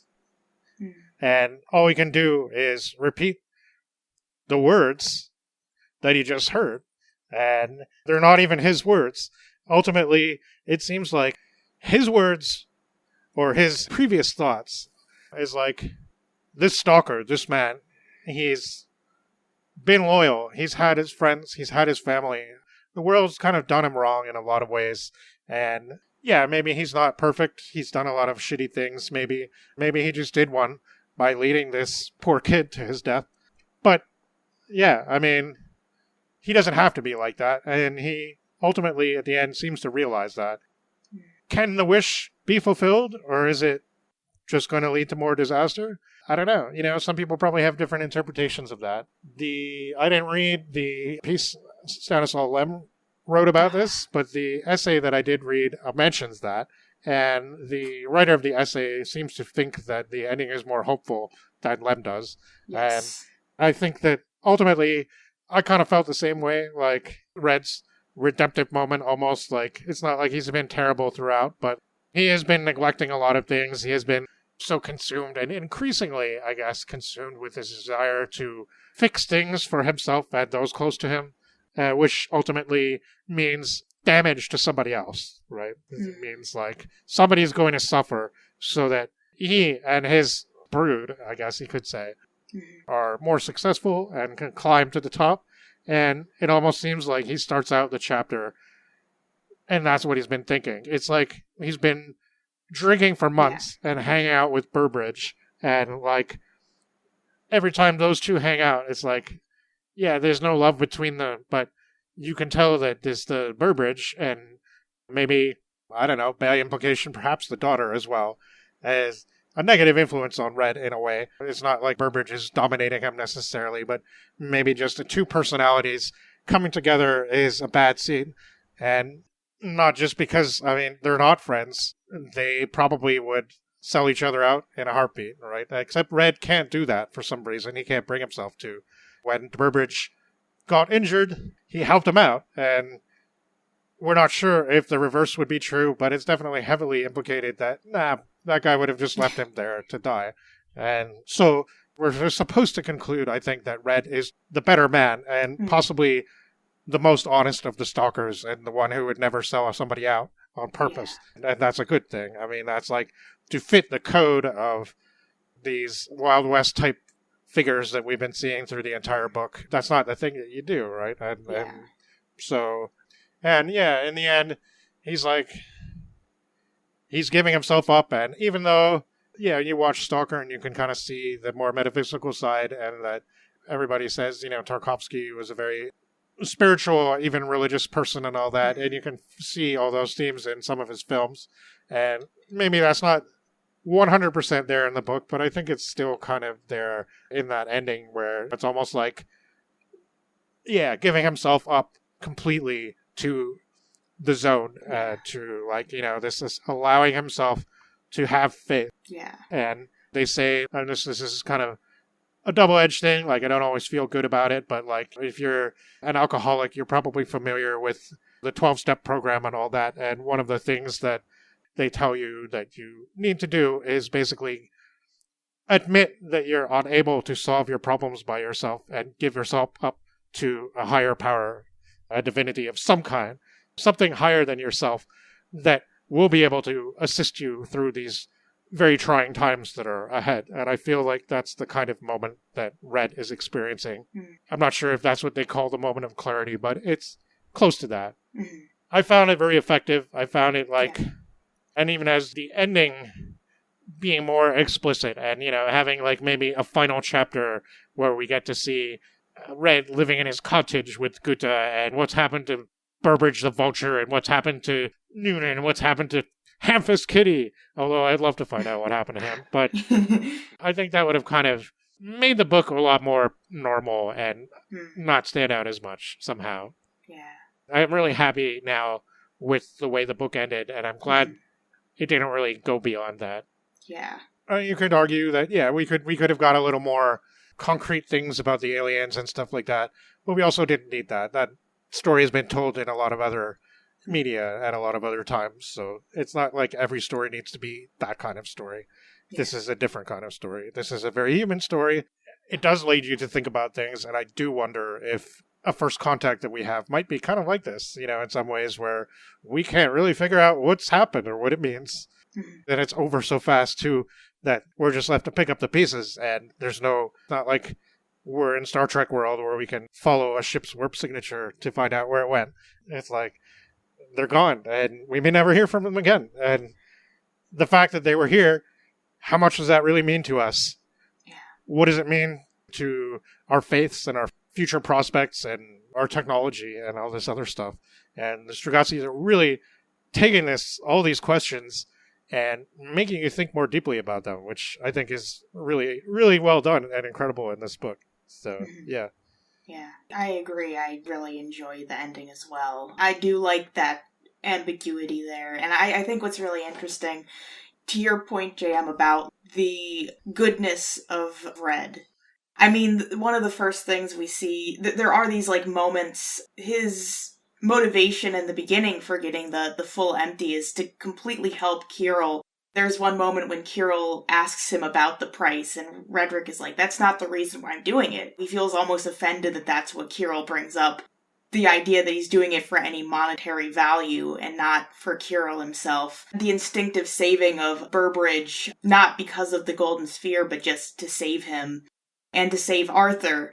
And I think it is interesting to see that balanced with his other actions that he does do for money, which of course is what a lot of the commentary here is based on, is people striving for happiness for money, and because of that, because money is the source of happiness for people outside of this Golden Sphere opportunity, that's why someone always has to be unhappy when another person is happy, which is a point that Redrick himself brings up before his request to the Golden Sphere. I don't know. I think that it is a very, interesting way of contrasting that. Yeah. Yeah, definitely. Although you could say maybe, I guess Red is kind of our main character, and he's the one that seems to be really going through a journey. Yeah, I really feel that the influences around him, right up until the end, right up until Arthur dying in the meat grinder, influence the way he is, and his character has changed over the course of the book, and generally is becoming less hopeful and less, sure of himself. More perhaps devastated by circumstances, but then, yeah, in the end, he has this, almost turnaround kind of thing, where he has an epiphany of sorts, and he feels responsible, I guess, but also, he can't handle the responsibility. Yeah, I think he feels bad, too, about what just happened. What he's just done like a machine, for this entire chapter, just wading through green puke and yelling at this poor guy and mind you, I mean, the kid did come along of his own volition, but it's like, he still seems really innocent, he's like, probably Burbage goaded him onto it, basically, right? And I don't know, I'm not sure if I read into it right, but it almost seems like Burbage was like, yeah, you know what, I don't need both my kids, you take this one, something bad happens to him, well, you'll still get the thing for me, right? Like, it's almost seemed like that was what was going on there. It's like, at first, Red was totally going along with this, and he's like, yeah, I'm going along with it, but for my own reasons, you bastard, right? And by the end, it did seem like he had really changed his tune a little bit about all that, and like, it's just interesting because he has such a tough, cold exterior, but inside, he's like, he's really hurting down there, and it's like his heart is really hurting and stuff like that, and that's why he's like drinking so much and stuff like that, and sort of keeps coming back to the zone and knowing that, oh, there's a good chance that it'll kill me one day, right? And like, what's it doing to my insides, right? I don't know. He's a very conflicted character, and we're supposed to see that, and also made me feel conflicted about him as a person, obviously, as well, because, yeah, not everything he's done is very nice, to say the least, but such is life, I guess. Yeah, I mean, I really like this in general, and I definitely the perfect ending for this novel. Yeah, it was a cool experience reading this one for sure. And I like that they went into this stuff from a different angle than the film took, which was definitely much more in that metaphysical, metaphorical direction rather than a lot of these character moments and personality traits and, I guess, overt political commentary that we get with the novel and how it presents these themes and how this whole world is pieced together. And it's a really weird and cool world that I'm glad we got to see a fair amount more of here. What was your favorite of the gadgets on display? I don't know. The empties I thought were pretty cool for sure. Yeah. I would love to know what the bitches rattles do. That name, I keep thinking about that name. I want to know what they do. Yeah. The Shrieker sounds like a really good prank to play on your shitty neighbors. Yeah, apparently, like, it's like an ultrasonic thing, I guess. Yeah, it's basically a flash bomb, but it's sound instead of light. Yeah. The Hell Slime is also a pretty cool name for the trap. Yeah, and you said it was witch's jelly in the earlier translation? In the first one, yeah. So that, I think, is the Hell Slime. Yeah, so I don't know which name is closer to being whatever it was called in Russian. I looked it up in the original Russian text, and the word is closer to witch gel than Hell Slime, at least in the magazine publication. Interesting. So, yeah. Yeah. I guess, Hell Slime does have a pretty fun ring to it. It does, yeah. They both have nice imagery that they evoke. Yes. Yeah. I definitely like the brutal, disgusting evilness of Hell Slime, right? So, yeah. But, yeah. Maybe, again, it has to do with that profanity thing. It does seem like, from the afterword written by Boris there, that a lot of the stuff that the censors objected to had to do with that, and also alcohol consumption, and suggestions of immorality. So, interestingly, it wasn't any political stuff they were really criticizing. Although, I mean, I guess apparently, shortly before, probably actually during that time, like the late 60s or something, I did read there was a lot of concern in Russia at that time around the nation's alcohol consumption, and that it was getting collectively out of control, and they had to do something about that. So all the depictions of drinking and stuff in the book were seen as problematic. And yeah, I mean, I guess that makes sense, perhaps. So, yeah. Yeah, it does sound like some of the censors were really at the whim of whatever big fad it was in society of, we gotta promote that alcohol's bad right now. Like, that's the really in thing to do right now. Yeah.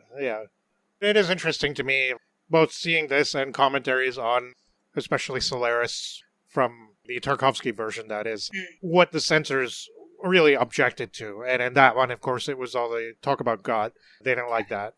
And they didn't like things getting too personal either, I guess, because it was not something that could appeal to the populace, that they wanted something that could appeal to the populist filmgoers.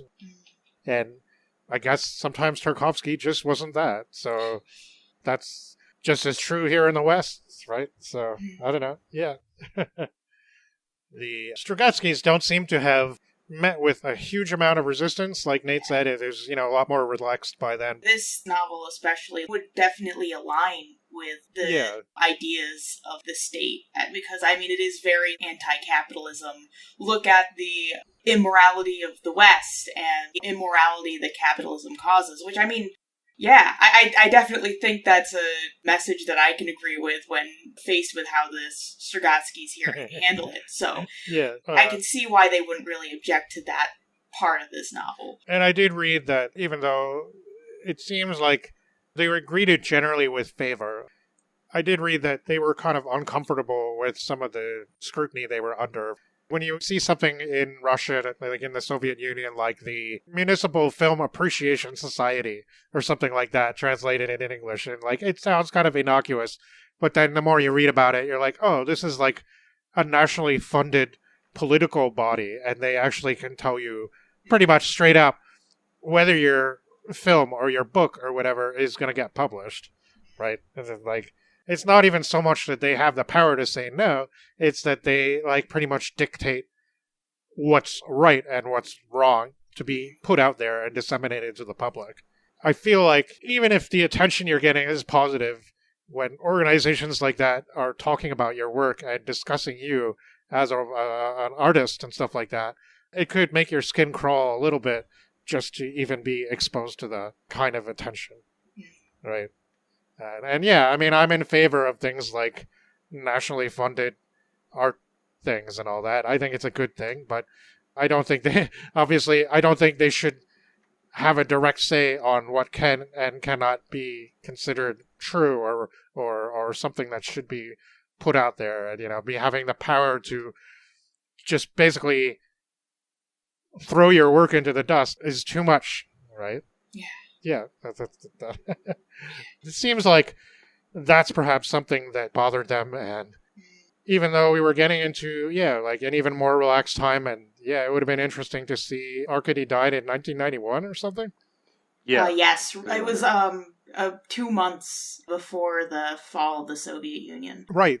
So basically they never got to see, I guess, what would happen it would have been interesting to see what a post-Soviet Strugatsky work would have been really like between the two of them. But things are definitely chaotic in the publishing industry after the Soviet Union collapsed. The magazine that this was originally published in, Aurora, basically survives until this day. And from the history that I was reading about the magazine, it seems like they were very unique in that they were able to stay afloat after the USSR collapsed, because all their funding and basically support was from the state. And now they didn't have that anymore, and they had to survive in a capitalist landscape. And I imagine that was the same for a lot of art and entertainment institutions, right? Yeah, and apparently a lot of them folded. You had Mosfilm producing all the Strugatsky films, right? And so many other Russian films. Yeah, all of them, pretty much all of them, yeah. I know also, JM, you had mentioned the Lem article, the critical work that he had published about Roadside Picnic, and I did read that. Yeah. And it is very interesting because he spends a very good amount of time trying to posit his own theory about what the extraterrestrial life was doing with the visit. Yeah. He comes up with this theory where the aliens were trying to gift humanity things, except that the cargo they had sent broke up in the atmosphere, and the ship collapsed in 6 parts where the zone eventually landed. So it was just very interesting to see Lem get very focused on that particular part of the novel. But he does not care much for the ending. He seems to take it as this regression of science fiction towards fairy tale, from what I understood. Well, I think it was kind of part of what they were getting at with the word stalker to begin with, this kind of... fairy tale-ish, Brothers Grimm type feel to it. Interesting. Like the big bad wolf. It is interesting to me how in both the novel and the film, nicknames are so prevalent. Even more so in the film, because you don't even learn the name of the stalker. You don't learn the names of the writer or the professor. Yeah, everyone is like unnamed. Yeah. So it does have sort of that fairy tale, like folklore-esque quality to it because of that. Yeah. Towards the last fairy tale essay, basically talks about how the entire novel career of the Strugatskys kind of has this fairy tale resonance to it, almost, and that it reaches the apex, for them at least, in Roadside Picnic, and Lem seems to say it's a subversion of that, but they don't agree. They think that the wishing ball is the ultimate of the supernatural assistance that you find in fairy tales, and that, it's still a subversion in the sense that usually in the end of fairy tales, right, the supernatural assistant is definitely used to gain some kind of advantage in the real world. That's kind of the way that I think a lot of readers would hope that this book would go. And that, Red would make his wish, and he would get home, and his, I guess, loving wife would still be his loving wife, but all his enemies would be powerless. And, I don't know, maybe the monkey would be able to put her arms around him again and say, "Hi, Daddy, I'm so glad that you're home. Let me tell you all these cool things that happen." And it doesn't quite go like that. And I think that it's a testament to, okay, they are maybe breaking the mold a little bit here, but they're not really just turning it on its head. It's not like this completely bleak and angry subversion, even though that's what Red is kind of aiming at until the last minute. But yeah.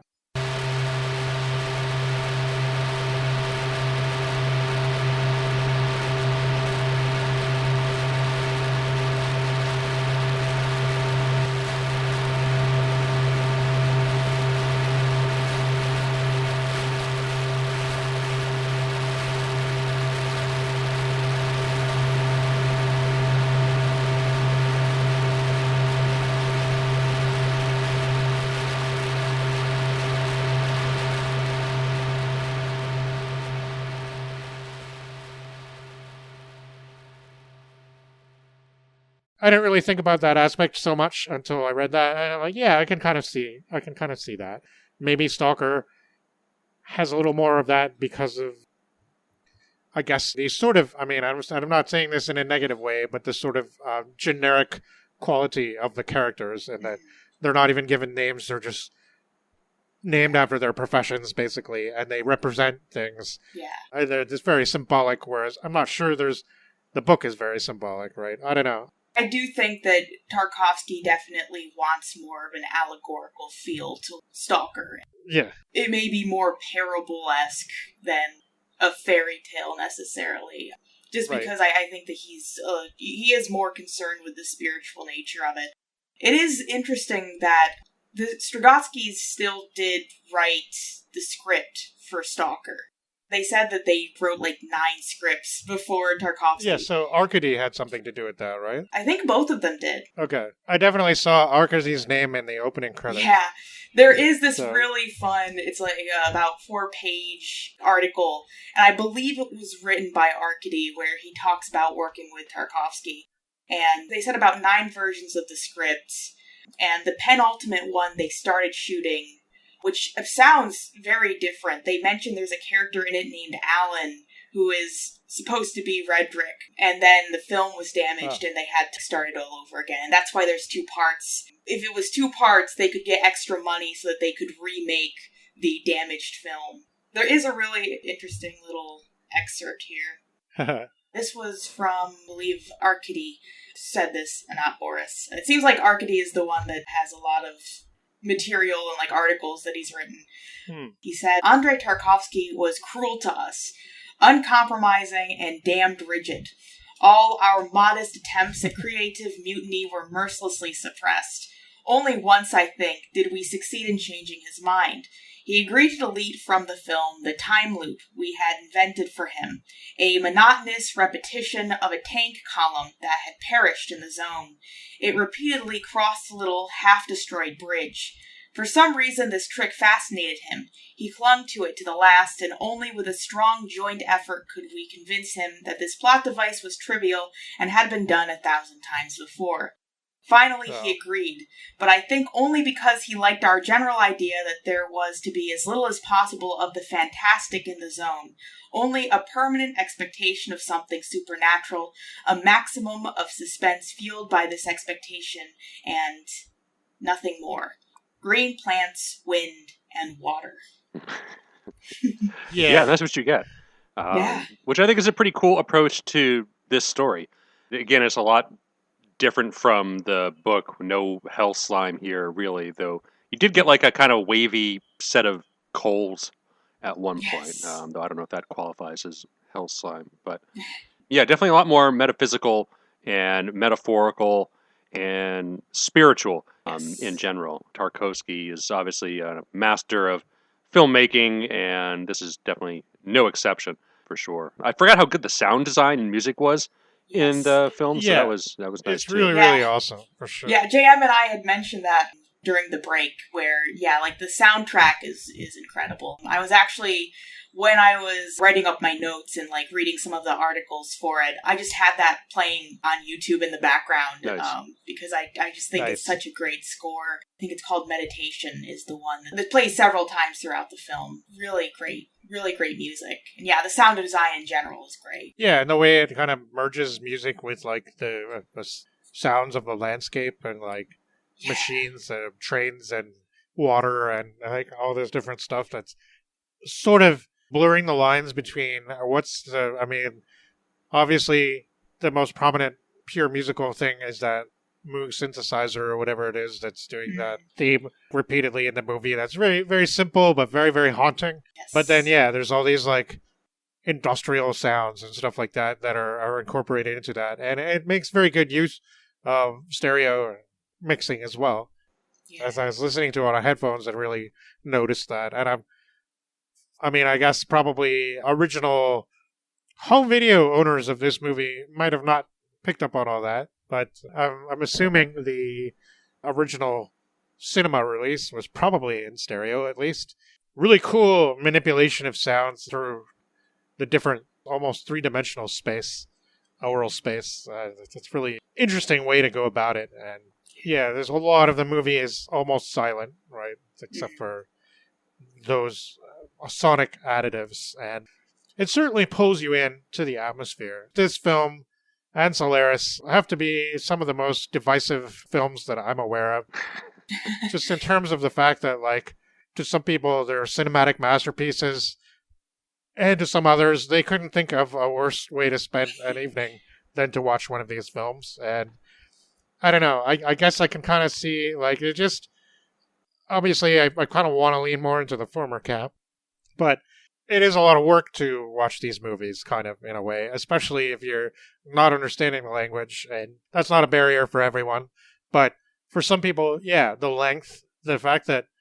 Besides the fact that they're just long, there's long scenes where it seems like not really very much is happening. And people are used to things happening. That's kind of what keeps their attention. Both back then and nowadays, the censors told Tarkovsky that he should make the film faster. And apparently his response to that was something like, no, I think the beginning should be slower so that the people who walk into the wrong theater can have time to leave, or something like that. And like, I have had all sorts of comments. Like, I mean, I know how much Gretchen loves this film, and I've definitely encountered other people who love this film and Solaris. And I'm definitely really felt emotionally impacted by Solaris, especially when I watched it before. But like, these are the kind of movies that I would watch maybe once, and even though I should come back to it, it just like, even I tried to watch it for this podcast, and it was a bit of a struggle, honestly, for me. Even though I can appreciate the power of it, and I can appreciate the atmosphere and everything like that, and even the dialogues between the characters is really fascinating and good, even though it's translated and the translation doesn't seem perfect at times. But like, I got the sense of all that. But I mean, I'm not going to err on the negative side. I mean, I've heard people say things like these films put them to sleep. Somebody I talked to once said watching Solaris was like being stuck in a drab Soviet-era waiting room for hours and hours. But on the other hand, I think I understand what makes these films great. And yeah, I mean, it's very difficult for me to talk about film on a level with some other people, but I want to be engaged by stuff like this, and I definitely feel the philosophical power, and the fact that he dared to go so metaphysical with something like this is actually really cool. I do think it's kind of funny at times because, like, they're talking about how dangerous the zone is, and, like, every 5 minutes the Stalker has to remind everybody how dangerous it is. But, like, literally, we don't really see any traps or anything like that in the film, if I'm not mistaken. Like, it's very implied, but you don't really see anything, nothing too much. There's no hell slime. I guess you get the meat grinder, but it's, I don't know, it's not the same meat grinder in the book. No, it's definitely not. It's more like an open well. Rather than like a crusher. Yeah, which is right, such a great design. I mean, I love the cinematography throughout the film is incredible. But I love, it is very much like metaphysical and kind of this psychological, one of the few times that we really see the zone doing some sort of trap is the moment when the writer tries to walk his own way and he's immediately called back, and it's not either of the characters that call him back. But it still seems more suggested than actually... Yeah. I don't know. It's just one of these things, right? You feel, I don't know if it's a culture divide or if it's just like, this is how Tarkovsky does things, I guess. But I just kind of feel like... Definitely is. Yes. Like, if this movie is going to be remade as Roadside Picnic, they're definitely going to show some of these traps. I mean, like, why would they not, right? Yeah, like, it's just, cinematic... Yeah. I feel like if I had looked into the Stalker video game, I'm sure they would have utilized stuff like the hell slime. Yeah. Absolutely. That's a fitting medium to do that sort of thing. And again, I think it speaks to the audience expectations. Like, I was talking about that in reference to the book, and how the book doesn't really give you what you expect. The movie, even less so, right? And like, you're actually, if you read a brief, not a full summary like what we do with the books on the podcast, but if you read like a brief description of what the movie is, you'd probably say to yourself, wow, that sounds pretty exciting, right? Like they're going into this deadly zone with all these traps and everything like that. And like, there's got to be some, real tension there. And I guess there is tension, but it's definitely more the tension of the three characters and how they're feeling about things and how they're interacting. And wow, suddenly one of them's got a nuclear bomb, right? It's just like...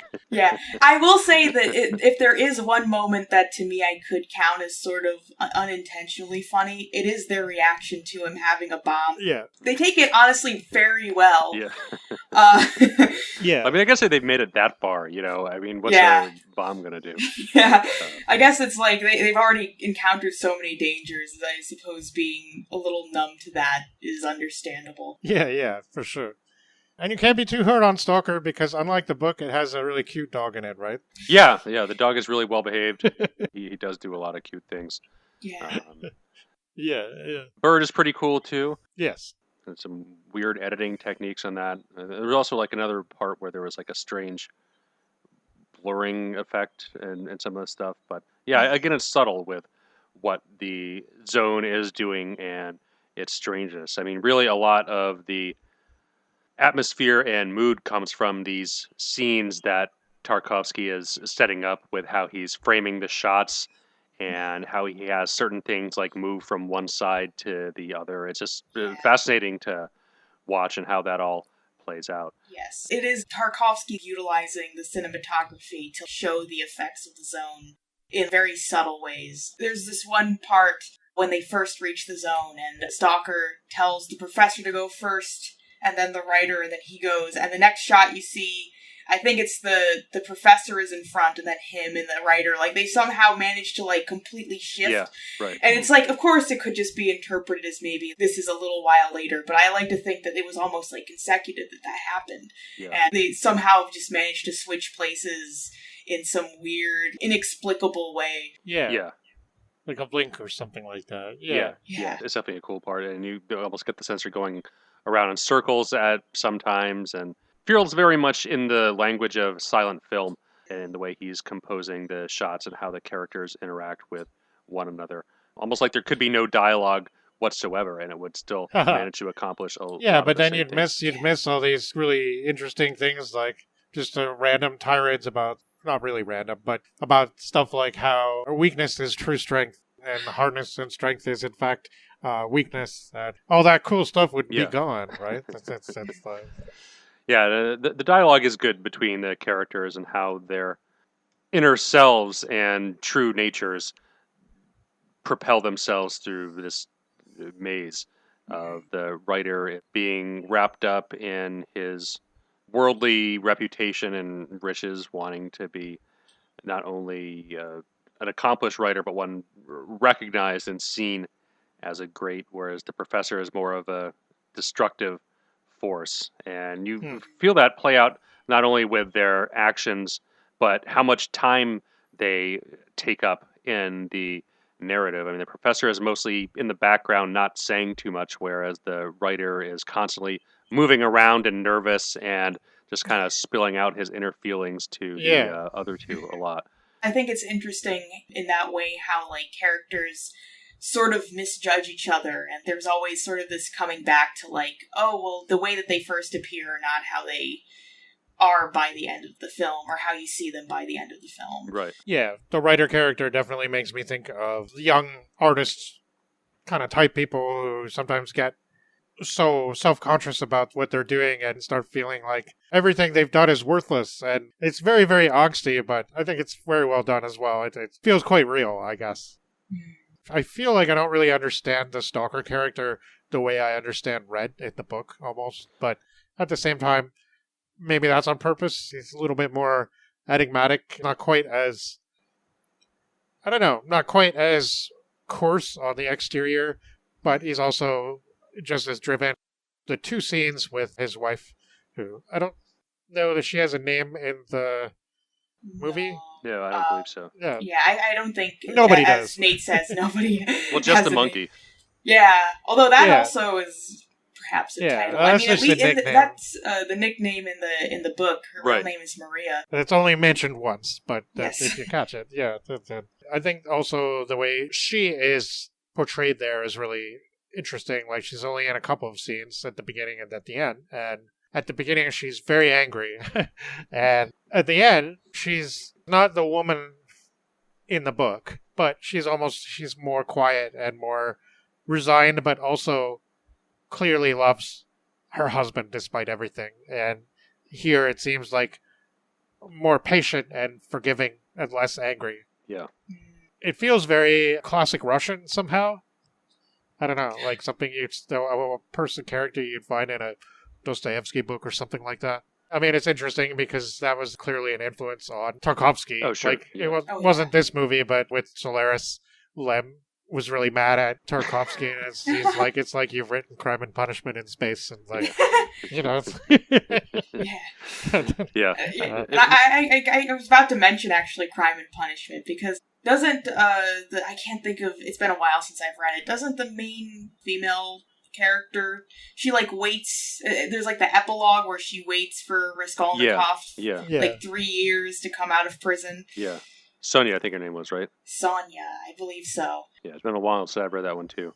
Yeah. Another one that I have in Russian and in English, so I'll have to do the Constance Garnett side by side and see how that goes at some point. But yeah, you can definitely see a bit of Dostoevsky's religiosity coming in through on the film in this. There's some pretty unsubtle shots of the portrait of Christ and the religious documentation being like under the water and the mud and stuff like that. Definitely comes through a fair amount, though, even though the film is so open-ended and abstract. You could really apply it to any kind of religion and spirituality, I think, not just Christianity. Yeah. Yeah, like, it definitely, Tarkovsky was inspired by, like, the Christian faith, but it doesn't have to necessarily be Christian. What do you think of the monkey suddenly manifesting telekinetic powers at the very end of the film? Did that come out of nowhere, or was it an interesting addition? Yeah, I thought it was a cool touch and a nod to the original, not in the form of, like, weird animal mutation, which seems to be a byproduct of the stalkers in the zone and their activities there, but more of a subtle mental mutation that is present in the Stalker's children here. Yeah, it's a very weird choice, though, because, like, you haven't seen her till now. You kind of got the impression there's something strange about her. She comes out, she suddenly narrates a poem, and then you see what she does with the glasses or something, and she's like, why is she narrating this poem? What does that signify? It's interesting, though. Like, I kind of got chills during that entire thing the first time I watched it, right? It's an interesting touch, I guess. I kind of interpret it as maybe there's hope for the future outside of the mundanity of the world that maybe the professor inhabits, for example. I mean, he was a cool character, but maybe at the end you're supposed to kind of refute his worldview almost. And I think maybe, I don't know, like in the book, for example, there's these implications that, well, we don't know what the mutations of the zone will lead to, and we're kind of frightened of them, right? And even Red and Guta are, I mean, you could say they're kind of frightened by the monkey and her transformation into something they see as being not human anymore. Whereas here, I guess Monkey is very human, and she understands poetry, but she also has something special that the zone has given to her.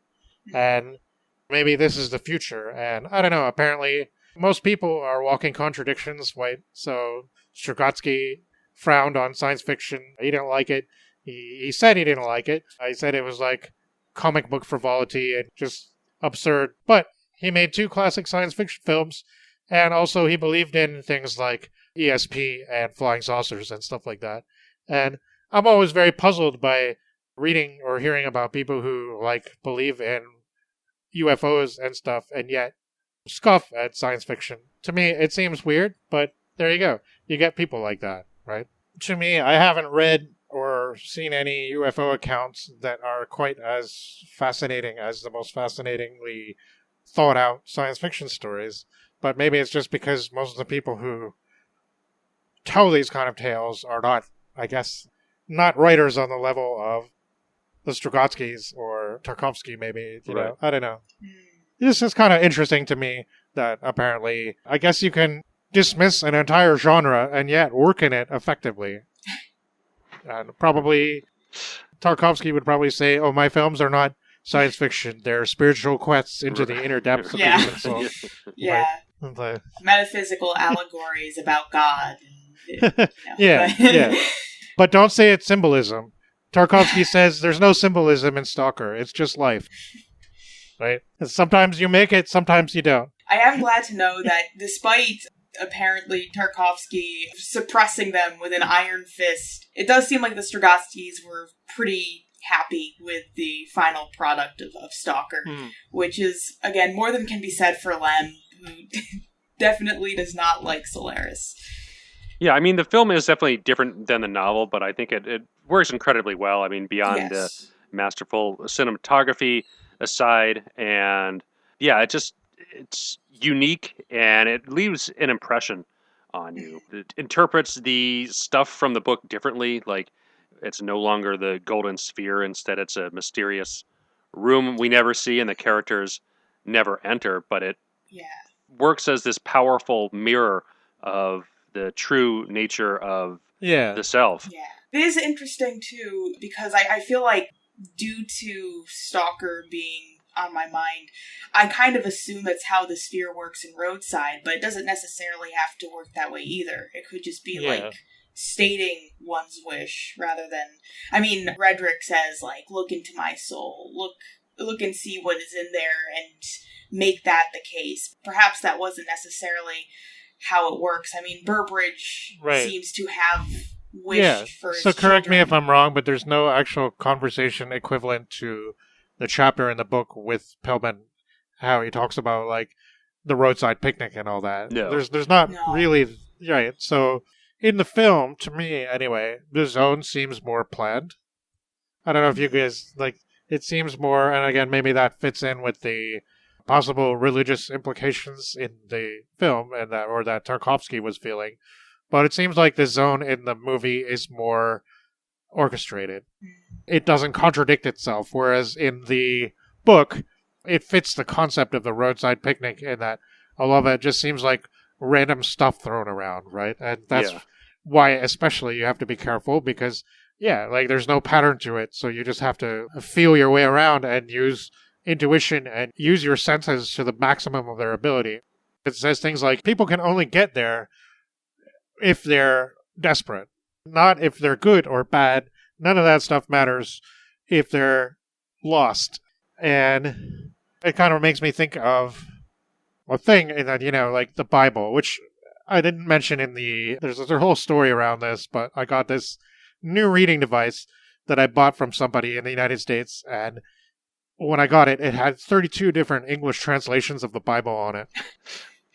I've been doing some Bible reading, just out of curiosity and comparing different parts of the Bible, and it's been interesting. There's this doom band called The Place of Skulls that Victor Griffin was in, that he had for a while, and they have a song about Jesus. And in the song, it goes something like, "He never came for the righteous man, but for the lost, he gave it all." And there's one of the Psalms that also says something similar.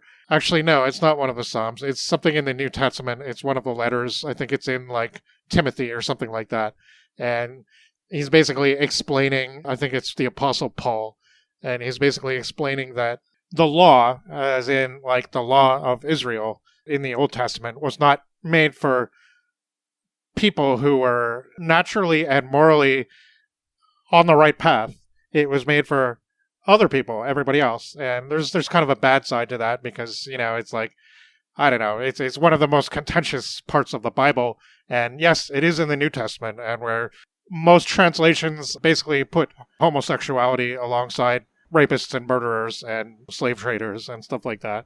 So yeah, it's not very comfortable, but the essence, I guess, of what that side of Christianity says is that it's the people that really need the most help are the ones that are turning to the light, as Trouble says in their song, Run to the Light. And that, for me, is what the feeling that I got from The Room and Stalker, what they say about it, and that only certain people can make it there, and your particular goodness or badness or anything like that doesn't really have that much to do with it. Yeah. It's something else. It's some quality in you, a desperation perhaps, a desire to find the answers when you've lost your faith and stuff like that.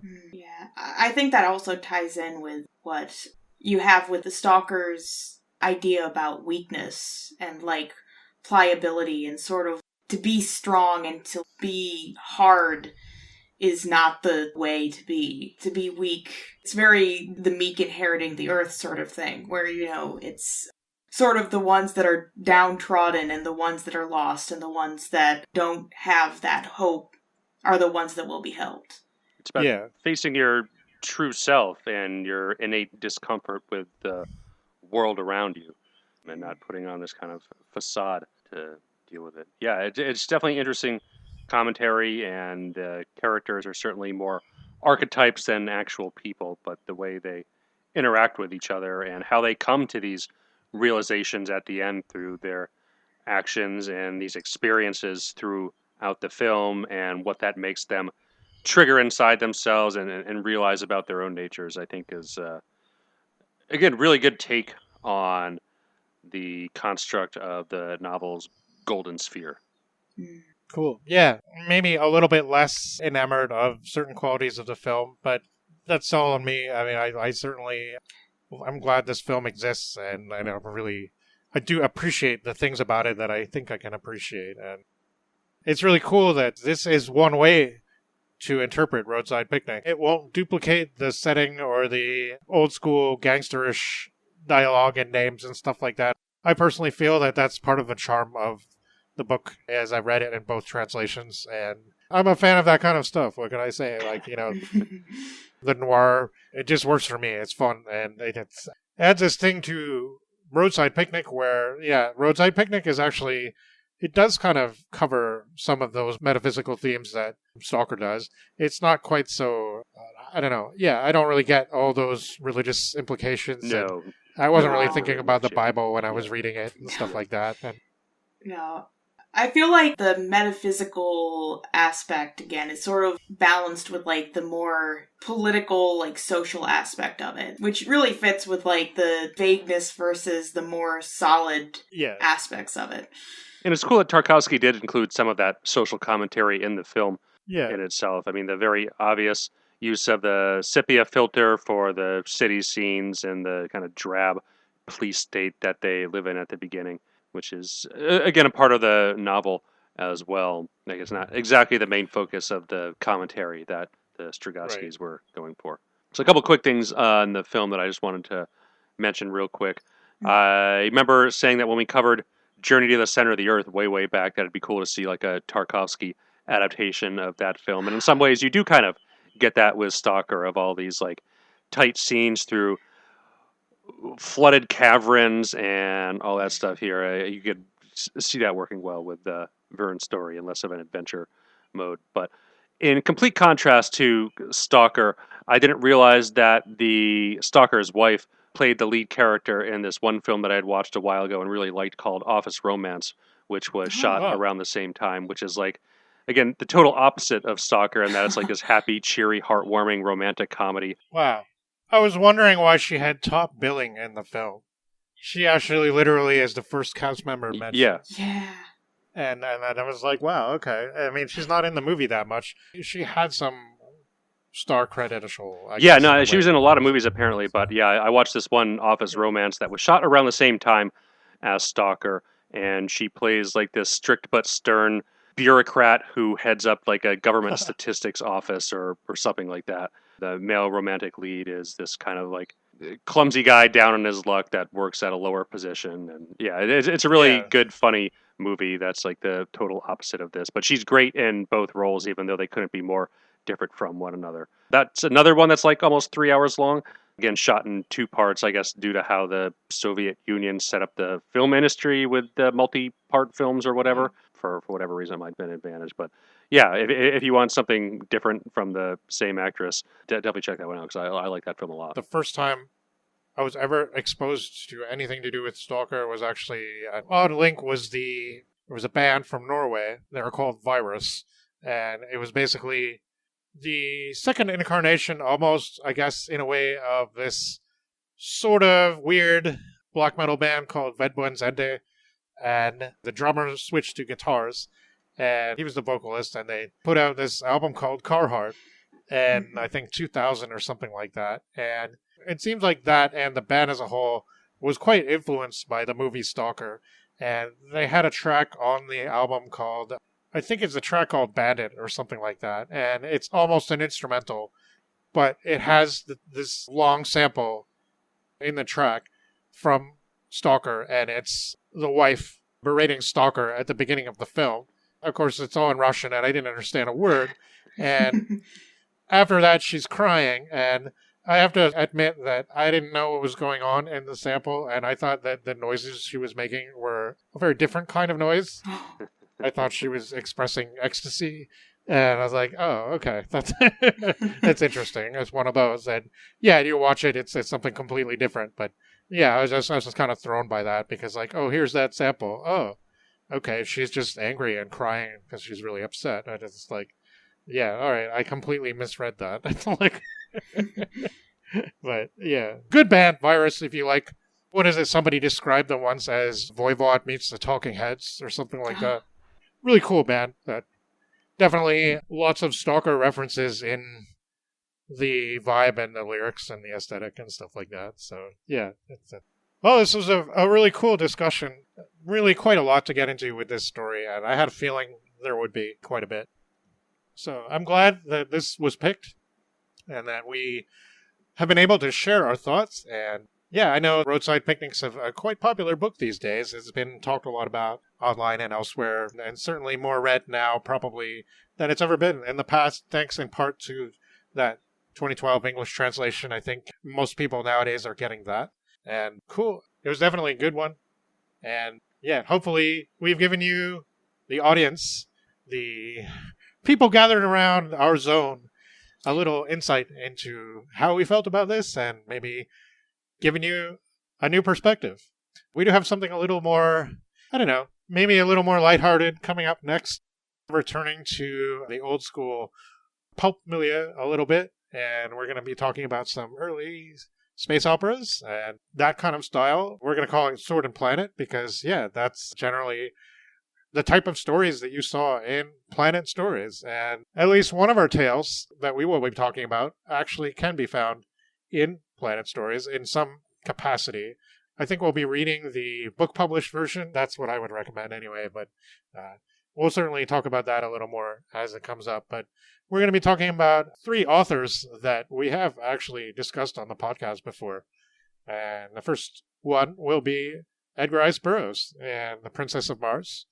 And, of course, this is the beginning of the long-running Martian saga. I've not read any of the other books, just this one. But as far as stuff that we've done on the podcast, I think this might be a little bit of a first. Well, no, I mean, we did the Ad the Earth's Core. That's also a series, I guess.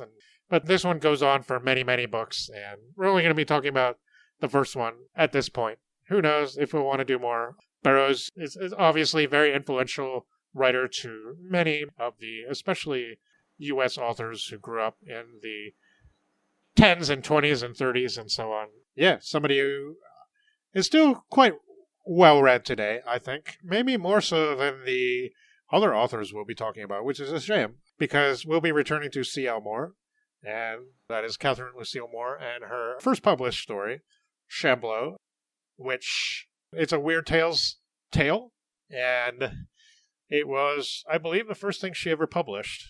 She's pretty much well-formed right out of the gate, I would say. It's one of her Northwest Smith series of stories, so he's kind of like this Han Solo-ish character who wanders around the solar system and gets into all sorts of trouble, but mostly in the stories encounters space vampires of one kind or another. And we'll also be returning to Lee Brackett, and it gives me great pleasure to introduce you guys to the wild, rollicking romp that is The Enchantress of Venus. And I read that for the first time not that long ago, and I thought, yeah, like, this has to be on an episode where they cover this kind of stuff. And we spoke very highly of No Man's Land in Space before, but she was just getting started at that time, and she definitely rises to the height of her powers in the later 40s and 1950s, and we might actually just kind of bring back a certain background bit of information there, because I have certainly been reading a little more into her ever since we talked about No Man's Land in Space, and read a couple more things and read a bit more about her, and yeah, it's just really interesting, all the stuff that she's done and what she got involved with. So I'm really looking forward to getting into those things next time around. Definitely looking forward to returning to C.L. Moore and Lee Brackett. Yeah, it'll be a fun discussion for sure, and it'll be interesting to see how these develop over time, as I know C.L. Moore cited Princess of Mars specifically as a big influence on her writings. So yes, we'll see how she takes that and how she maybe improves on it in a lot of ways. At least I suspect that's how we might view it, but I guess we'll see when we read the books. Yeah, we'll be moving back and forward through time over the next while. The next thing I have planned is another older book from the 1930s, so it will be in a different style. Again, not so much the pulpy style, but yeah, we are chrononauts, and we do move in time a lot, and now we're pretty much free to explore any period, so we'll be doing a mix of heavier works and more perhaps rompy kind of works, and exploring different generations in this fascinating genre that we pilgrimage through. But for now, though, I just want to wish you all happiness. Happiness for everyone. Free. No one will be forgotten. Good night. This is Chrononauts.